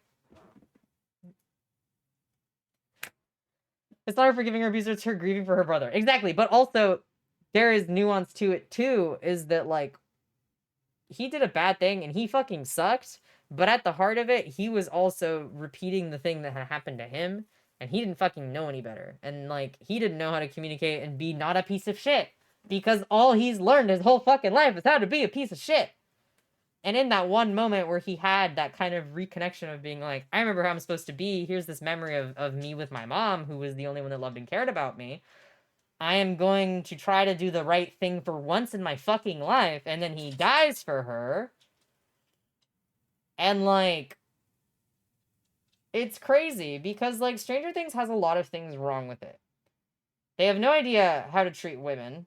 The misogyny is beautiful in it. That's sarcasm, by the way. And there's a lot of really bad stuff wrong with it. Oh, Braxis. There's a lot of, like, shit other than that that's wrong with it, you know? But, like, hating on it for that take is stupid, also. Because then later in the same season, 11 does not forgive her, like, dad for abusing her. And just is like, he's like, I'm sorry. I did it because I thought it was what to do to help you. And she went, and then just, like, leaves him. So it's like, how the fuck do you make that take from that when, like, what the hell, you know? Also, hi, Asher. All right, what is 180? Mental illness. 180 is unspecified delirium. But anyway, that's just like a little nugget of an example of like there is nuance to things, and bad people do bad things, but also so do good people, and sometimes good people become bad people, and some vice versa. That the show is encouraging forgiving one's abusers or just invalidating the experience of victims' abuse whose abusers die, and they do. What? If anything, people who were saying that the show was encouraging forgiving one's abuser are just invalidating the experience of victims of abuse whose abusers die, and they do experience it. Like, what a way to just isolate real victims who struggle with that. Yeah. And also, even when they don't die, of just being like, this is a person who was close to me and did a bad thing to me. And I will keep that with me. And I always, this is the thing though, especially with like familial stuff like that. There is a small part of you. Sometimes, not all the times. But especially when you're young and you grow up with this person. There's a very small part of you that will always hope that that person can change and do better and be better. And this is coming from the experience of somebody who does experience this. Is there is someone in my life who was horrific to me and caused me a lot of pain and damage and gave me more than one disorder, you know, because of it. And this is something that I experienced for most of my life. And this is something that I grew up with. And when I was finally able to be removed from that, even like now a little bit, there's still a part of me who is like, I almost want them to come back and just say that they're sorry. And there's a small part of me that will forever hold that and be like, this person was so bad to me. But a small piece of hope that you just can't like get rid of just hoping that they'll change, even though you know that they won't. But that like hope, it's not as easy just to be like, this person was a piece of shit to me. I'm gonna hate them forever and ever and ever. Like, you very often you can't do that. Especially when there was good mixed in there too. Because the worst part of it is like that there was good, because then it's like, oh, there were good moments and this is like how it should have been all of the time, but then it just wasn't. And that like those good moments almost make it harder, because it just gives you like a, oh, it wasn't always bad. Maybe it wasn't as bad as I thought. But like those moments of like good make it so much harder, I think. And it's because of those times. Or like maybe you knew this person and then they got bad. It's that before, or the random little nuggets of good during, or even like, you know, something or other. But those like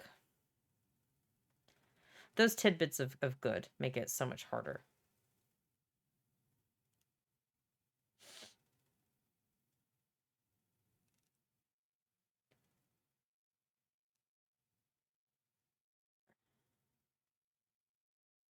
Forgiveness is a gift, not a requirement. That's true too. But I think that it's always, I would much rather have that hope that those people will improve than just assume that they're gonna be a bad person forever. Because I don't want anybody to be a bad person forever, you know? Maybe that sounds crazy, but at the end of the day, I don't want other people to get hurt, you know? And maybe I don't want that person to be a better person for themselves, but I at least want them to be a better person for everybody else in the world. But what do I know? I'm just some guy in a dress.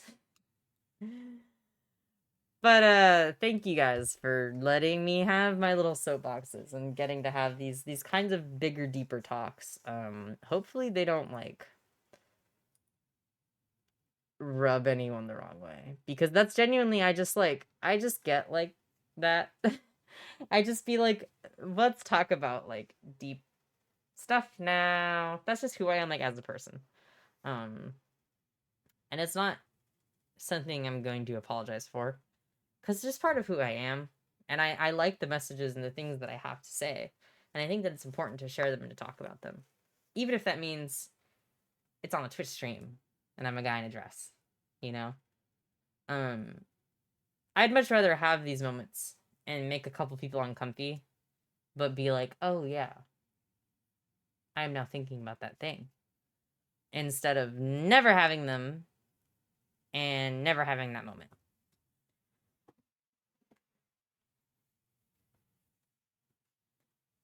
Oh, it's like the slip underneath it. There you go. I said this before, but I'd listen to you talk about shit like this for hours. Thank you.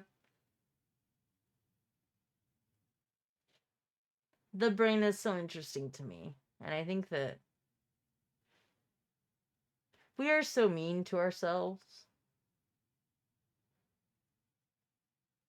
We don't have to be, you know?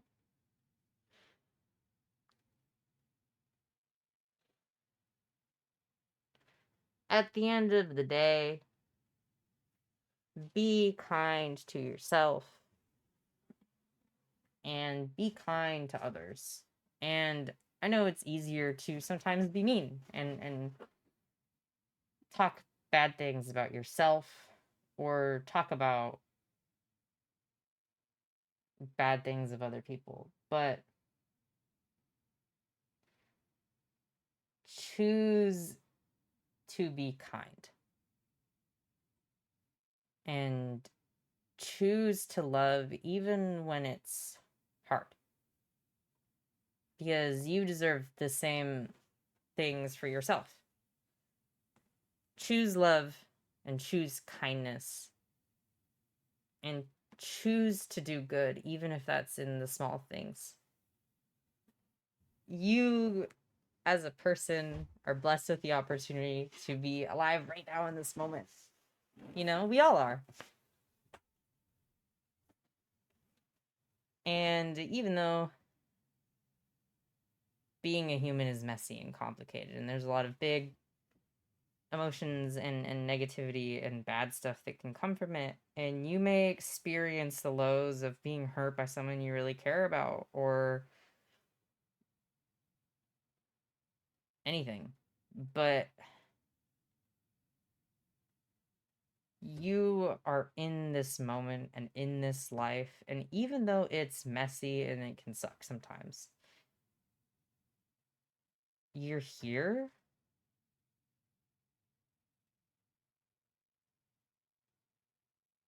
And isn't that good enough?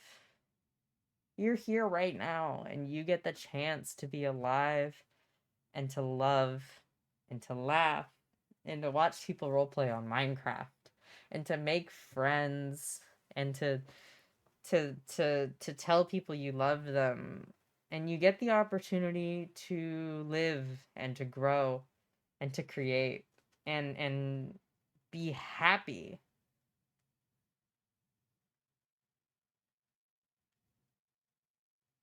And isn't that enough?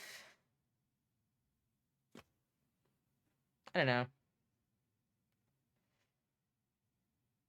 Yeah, there's a lot of bad, you know. That's part of life though. And I'd like to think that all of the good cancels that out. I'd like to think that the good things that I feel being being in VC with my friends at 2 in the morning cracking dick jokes or playing stupid games or whatever, like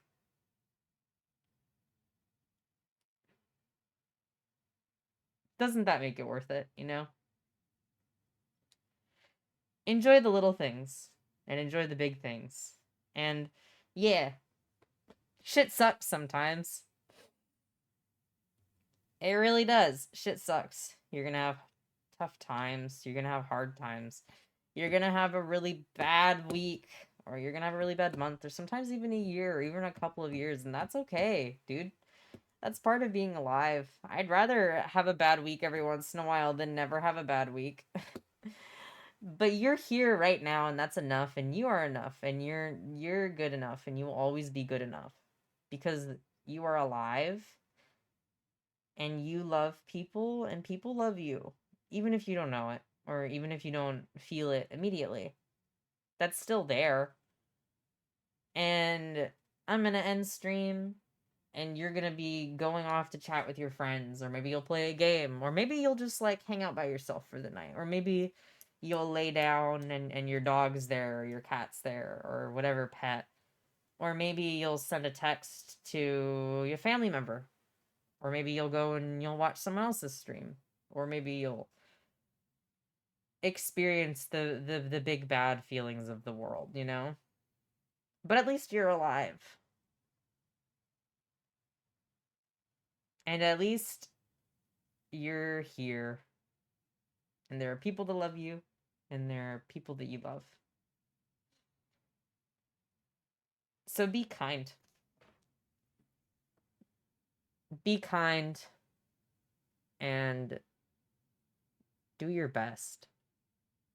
And even if your best is just getting up in the morning and still moving on, and you just say hi to some person, or you just tell a friend that you love them, or whatever it is your best is. Maybe your best is just waking up and getting out of bed. That's okay. That's okay. And it's enough. And I'm glad that you're here. And there are people in your life now who are glad that you're here. And there are going to be people that you'll meet for the rest of your life who are going to be glad that you're here. And even if those are like little short blips in the grand scheme of things, like, better than nothing, isn't it? Be kind. Love each other. Love yourself. Way better than talking about how much you hate yourself all the time. Christ. But anyway, I will do my stretch of Rexus, and I will also do my hydrate. Let me uppies.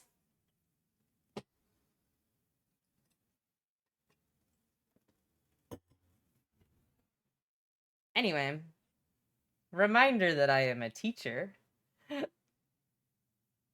That's where this comes from. If any of you guys are new viewers and you're like, whoa, are all the streams like this? God, no. No. Definitely not. A lot of more sex jokes normally. But sometimes I feel like talking about deep, serious stuff. And that's okay. That doesn't cheapen the funny sex jokes. But, I don't know. I have the range. I have the duality. Sometimes we murder. Sometimes we murder. But if any of you guys are new here, or you don't watch a lot of my streams, my name is Bite. I am also just a person, and boy, am I doing my best all of the time. And sometimes that means that I just get out of bed and I go on with my day. And that's okay. But I'm human. And so are you.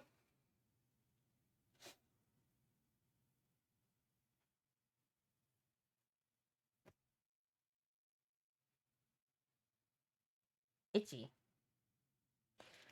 Also, yeah, I sprained my knee from doing nothing, basically.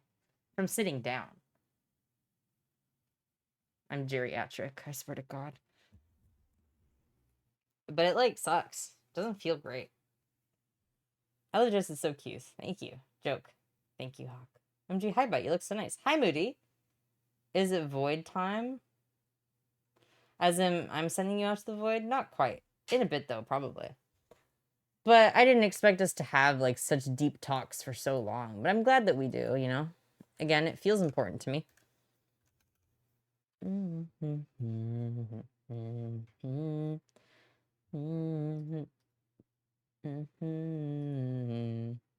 Okay, there are a couple people left, but we're not done yet. I still want to hang out with you guys for a little bit longer. Is this agreeable? Is this okay? Are you guys still good to vibe a little bit? Also, I love fidgeting with pen. I love your soapbox streams. Thank you. I love giving them. Again, they feel important. And maybe I'm just parroting the same stuff over and over again, but maybe it'll stick eventually. Also, someone had told me to check the fan art channel earlier and I didn't. Aww, Skylar drew me. Oh, that's so cute. Aww.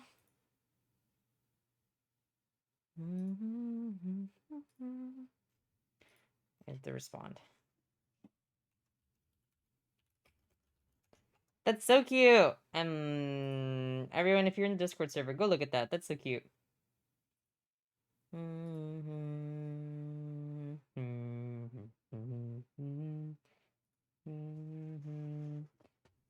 I've been not talking as much as normal because Ag Day, but I am appreciative. I'm glad, White Eyes. I hope that you can have a better day. You deserve it. We all deserve it. Everyone deserves good things and love and happiness no matter what. Even if sometimes you do a bad thing or you accidentally hurt someone, you are still worthy of love. Hi, Galaxy. I'm looking with my special eyes. I'm looking back at you with my special eyes. I hadn't cried in a while and it felt really good. I'm happy for you. Having a good cry is important sometimes. God, I got, like, I started seeing a new therapist lately. And my first session was on Sunday. And it was, like, a good one. But it was, like, a very, like, hefty, it felt very heavy. And that's, I don't know. It was just, I don't know. It felt nice because I was able to fall back and be comforted and have, like, support in my friends. And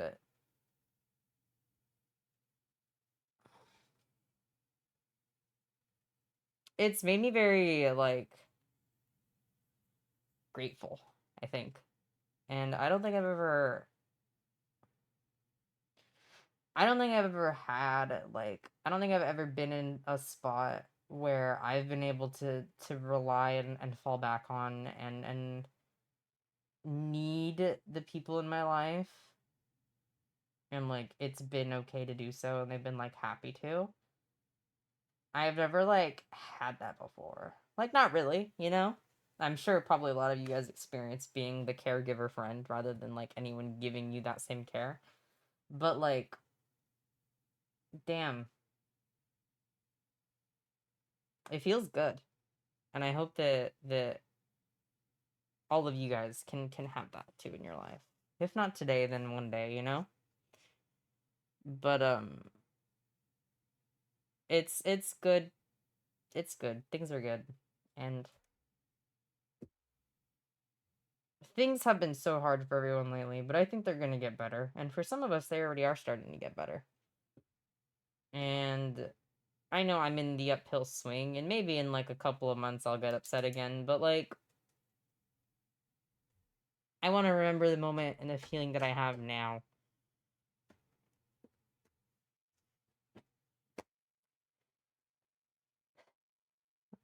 I've learned a lot from your soapbox streams. They're wonderful. Thank you, Kyra. I'm glad to hear that. So real. Okay, I need to get an advil before I explode if evil head hurt you. Please do. And drink water. I'm so CB, but I want to sit. I'm gonna throw you guys into the void soon. Don't worry, don't worry. I've been listening the whole time and you inspire such good things in me. I'm glad. You inspire good things in me. One of those people who's been very much like a good constant in my life has been Salt. And I know that you're gonna be like, ha ha ha, funny, they're gay, whatever joke. But, like, it's been good and it's been really nice. And I'm very appreciative of my friends. But also specifically them. And even Abraxas. But, like, it's very nice having people that, like, actually like you, you know?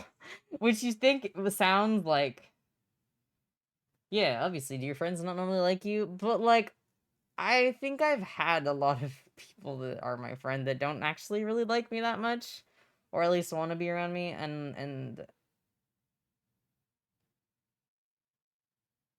I don't know. I've been surrounding myself with people who actually like me lately, and it feels good. Thank you, Slay Queen, for the follow. I appreciate it. Thank you. And then Geeky, let me give you your mental illness. 151 is cannabis use disorder. Dude, you're a stoner. The DSM-5 says you're a stoner, for the record. I'm also hungry now. You welcome. Yay! But anyway, also, it's a good song, but also Moki moment, right? But I think I'm done talking about the, I'm getting that weed. Love your outfit. Thank you. It was a sub goal. I'm done. I'm no longer on my soapbox, but I love my friends. I love my friends, and I love the people who come and show up and watch my streams and chat and get to listen to me be on my soapbox. And I appreciate all of you. Pearson, let me give you your mental illness. 199. Cluster A personality disorders. You got a lot of them. That's fun. Have fun at that. I'm so happy that I get to be part of y'all's community, getting to work with so many lovely people. Wait, getting to work with so many lovely people, interact with the community, all fosters an honor and privilege. But we're happy to have you. A what? You have cluster A personality disorders. All of them. Those are schizoid personality disorder, schizotypal personality disorder, paranoid personality disorder. All of those are yours now. All of them. You got 3 in 1. Win. I adore hearing your words. I adore you, Starf, and you, Millie. Love your friends. It's important. Love your friends. Love your friends, love yourself. Bite you brighten the day. No, you do. There are so many people who you just showing up in their life. This is hypothetical you. There are so many people who will see your DMs and be like, oh my god, they messaged me, or oh my god, I see, just seeing them around, or you'll think at all, and there's gonna be people who are so happy to see you, even if you don't think that's true. They are. And I hope everyone can get to a point where they feel loved, because everyone deserves love.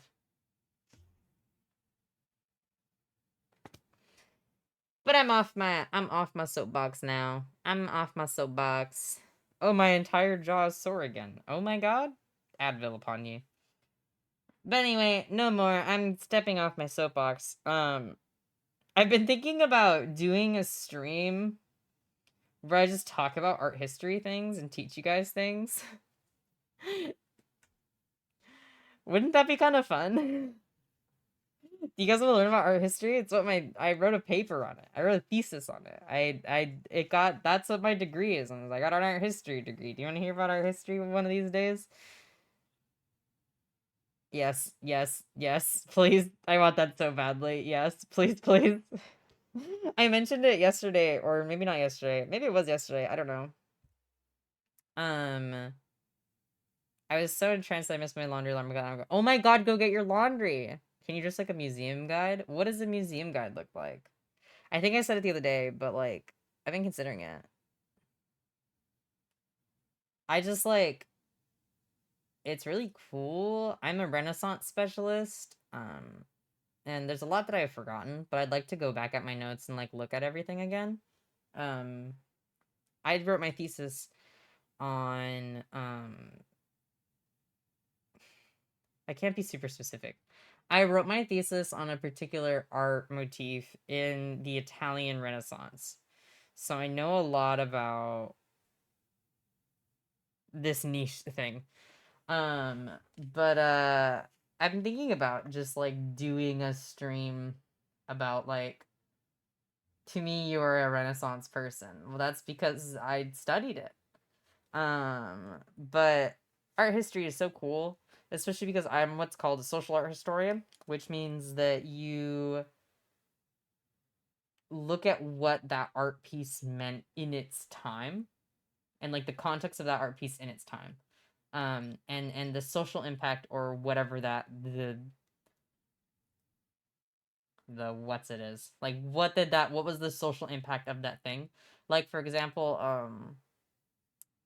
the Dance Macabre was a social critique, but it also was, depending on where it was used, it means different things.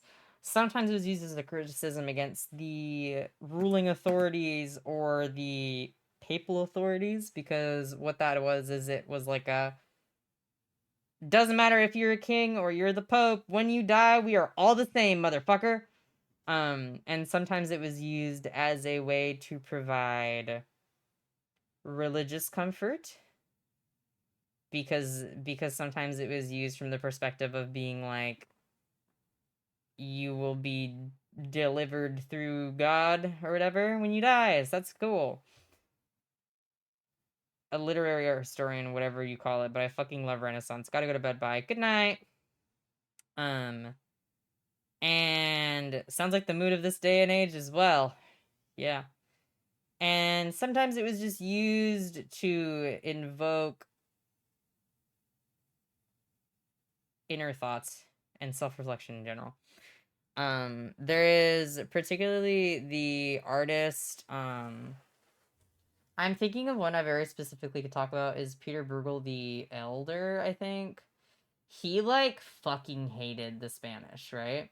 And this was in a period of a lot of he did a piece that is, I don't remember if it's a triumph of death or a dance of death. I think it might have been in the umbrella of, like, I think it was a triumph of death. And in the background of this painting, there is a tiny little red cross. And that tiny little red cross was the red cross that they favored in the Spanish Inquisition.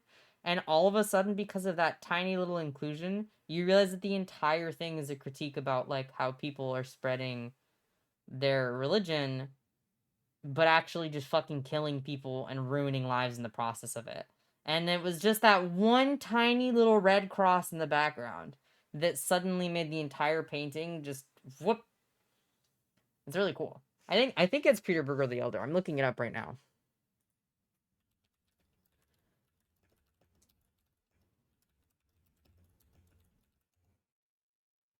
I was right. I was right. It is the Triumph of Death by Peter Bruegel the Elder. Here you go. Is this one here. In the background, like, if you look at the center, there's that, like, brown wall, that's, like, on fire. You go up, there's the group of people in the back, like, with, like, the swords and stuff. There is that red cross right there. That particular red cross was, like, it. And it's so small! It's also, content warning, the painting itself is, like, there is people dying and stuff. Like, and there's, like, skeletons and shit. But if you want to look at it, that's crazy that one tiny little thing changes the entire thing. And, like, all of a sudden that this is a social commentary instead. But there it is, that tiny little, that itty bitty little red cross right there. One thing. Cool. I'm grinning like a kid in a candy store. I have just a bunch of random little tidbits of that. Like, for example, sometimes you'll find sculpture or paintings of Moses, and he has, like, goat horns. That's because of a mistranslation in the era of,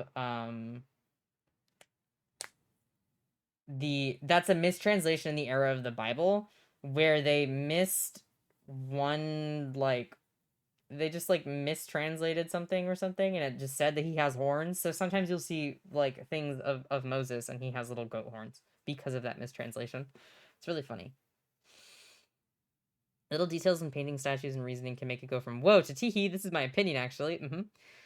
Social art history is really cool. Something that I really thought was epic about studying art history that made me want to get into it is because it's very easy to be like, art history, isn't that just like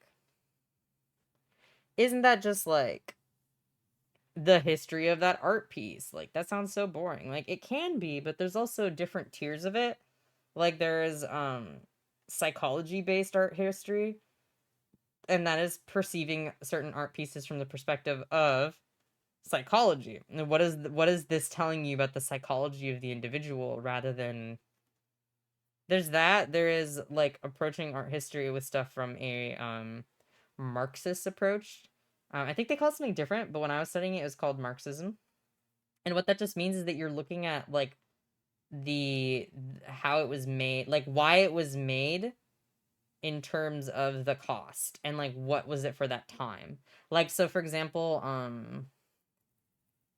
there is some art pieces that are made by an individual using cheaper materials because of the fact that they didn't support like there's a specific guy I'm thinking of. I don't remember who it is. It might have been Tillman Riemenschneider. I think it was Tillman Riemenschneider. But he would work with a certain medium because he was a very big advocate of like the lower class, and he identified with it even when people were like, we could pay you more.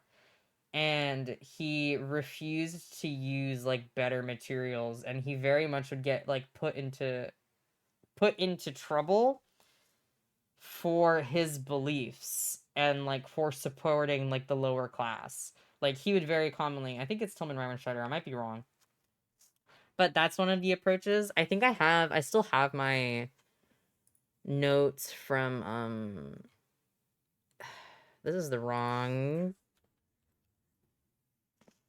Let me see. There's psychology, there is Marxism, there's like the feminist approach, the psychological approach of things, and like some like a subcategory of that being just like Freudism. I think it's this. And then my drive. Let me see. I don't remember the exact list of them though. But my favorite was social art history, meaning that I just looked at stuff in their cultural context. That was my thing. Google Buzz. Oh my god, does anyone remember that?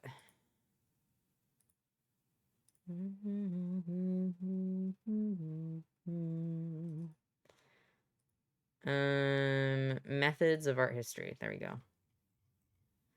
Ba ba ba ba.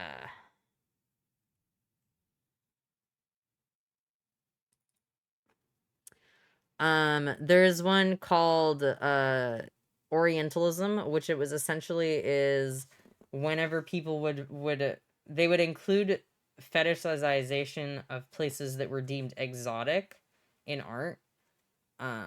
There's that. There's one about specifically looking at racial iconography. There's a feminist point. There's gender and queer theory. There's just like I need to reread this like book that it's from.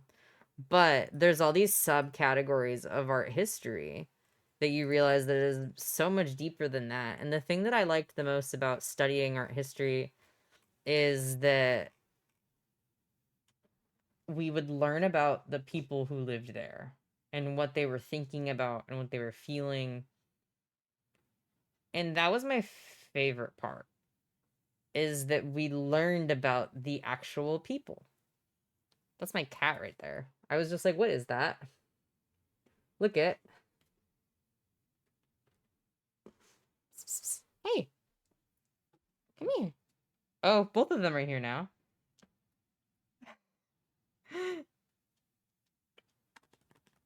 Hello.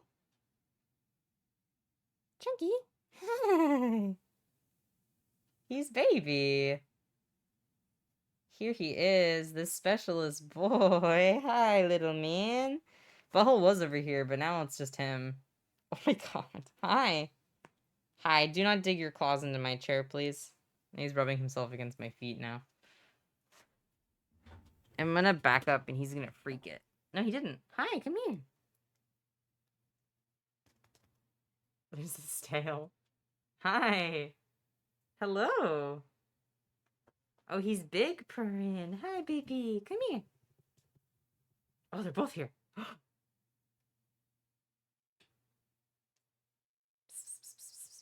Hi. These are my cats, if you haven't met them. Come here. This is Chunky. You can tell because he has a tail. This is Chunky. His name is Chunky because he used to be morbidly overweight. Come here. But now that's just his name because that's just like I don't know. He's grown into it. The other one's Butthole because he's kind of a little bitch. Butthole, come here. Come here. Oh, he just gave me a look. He hates me. Chunky's right here. You can't see him, though. I'm trying to get him to come back over here. Come here. Do I have any toys or anything they might want? Let me see. I do. The only one that'll probably play with it, though, is Butthole. Do you care about this at all? Oh, yeah, he does. Do you want to come up here? Do you want to come up here, King? Look, what is this? He's enthused. We need a pussy stream of just your cats, nothing else. What the hell? Oh, there he is. Whoa, holy shit. Hi. Butthole loves to act like all aloof and like he doesn't care. And then he'll just like out of nowhere just bolt. He's all the way across the room right now. He's acting like he doesn't care. Hi, King. I wonder if he'll come up here. Will you come up here? Look, I'm not even sitting there. They love to sit in this chair when I'm sleeping. But anytime I'm like, hey, do you want to be here right now? They're like, no. Or they'll sit next to me, like on this like flat part right here. They'll sit right there with me. Like when I'm not streaming. But the second I turn stream on, they're like, no, I don't want to be there anymore, actually. Do you want to sit up here? No, he doesn't give a shit. They hate me. Oh, you care? All of a sudden? Never mind, he hates me again. I'm putting it back. If you're gonna be a little bitch.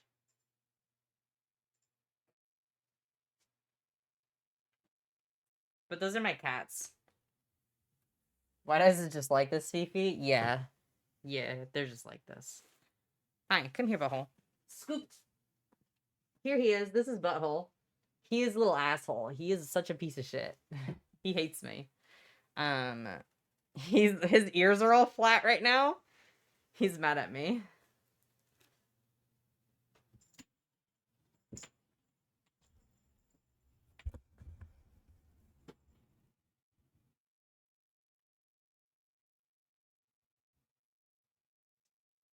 Is that fun for you? You didn't want to play with it when I had it. Now all of a sudden you want it now that it's gone?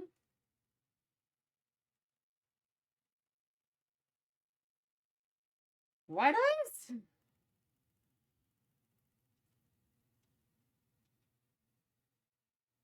Sorry, it's witching hour for me, 5 a.m.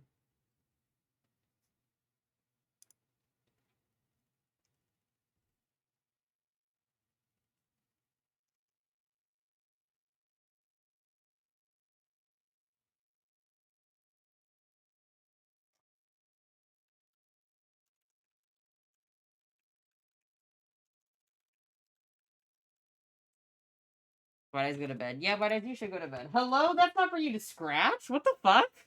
Did you guys see that? He was using that as a scratching post. That's why he's an ass still. That's why he's a bastard man. That's why his name is Butthole.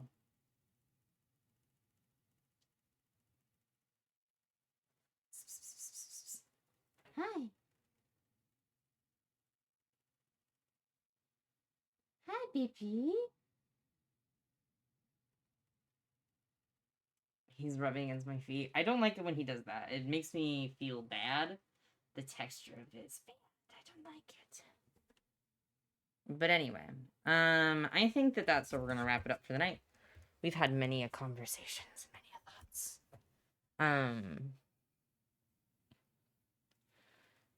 We are going to be ending there. I'm wrapping my things up. Oh no, I had someone pulled up for... No, I just opened up Twitter by accident. We are going to be rating... Who are we rating? Now to wildly switch stuff up, we are going to be rating Scobre, who's currently doing DVD. Alright, I'm gonna send you guys over to Scobre. Make sure you guys are already following me if you're not already following. We are going to be raiding into Scobre. Scobre is a very cool fella, and also she's a DVD streamer. She's also a smaller streamer, so support smaller streamers. If any of you are new here or haven't checked out my streams before, I'm live every Monday, Wednesday, and Friday at 6 p.m. PST, 9 p.m. EST, and also sometimes on weekends, but I'm not going to be live this weekend. I post my schedule every week in my Discord server, so if you're not already in there, consider being in there. I'm also on Twitter and TikTok and YouTube, etc., etc. But we are going to be raiding Scobre. Give her some love and support on my behalf. She's playing DVD right now, and she's chill and she's fun. But thank you guys so much for coming and hanging out, and also for the subs hitting the sub. This stream was done because of you guys hitting the sub goal. Next sub goal is I will play Alien Isolation on stream and be really abnormal about Alien for multiple hours. So if you want to see that, make sure if you're able to contribute to the sub goal, to do it. Or sub for free with Twitch Prime. But it's running out now, so you guys are gonna go raid. Copy paste my raid message and you can see the side, or use my raid emote, whatever you prefer. I love you guys, I appreciate you, and I will see you guys on Wednesday. Bye guys. Bye. Have a good rest of your night. Good night.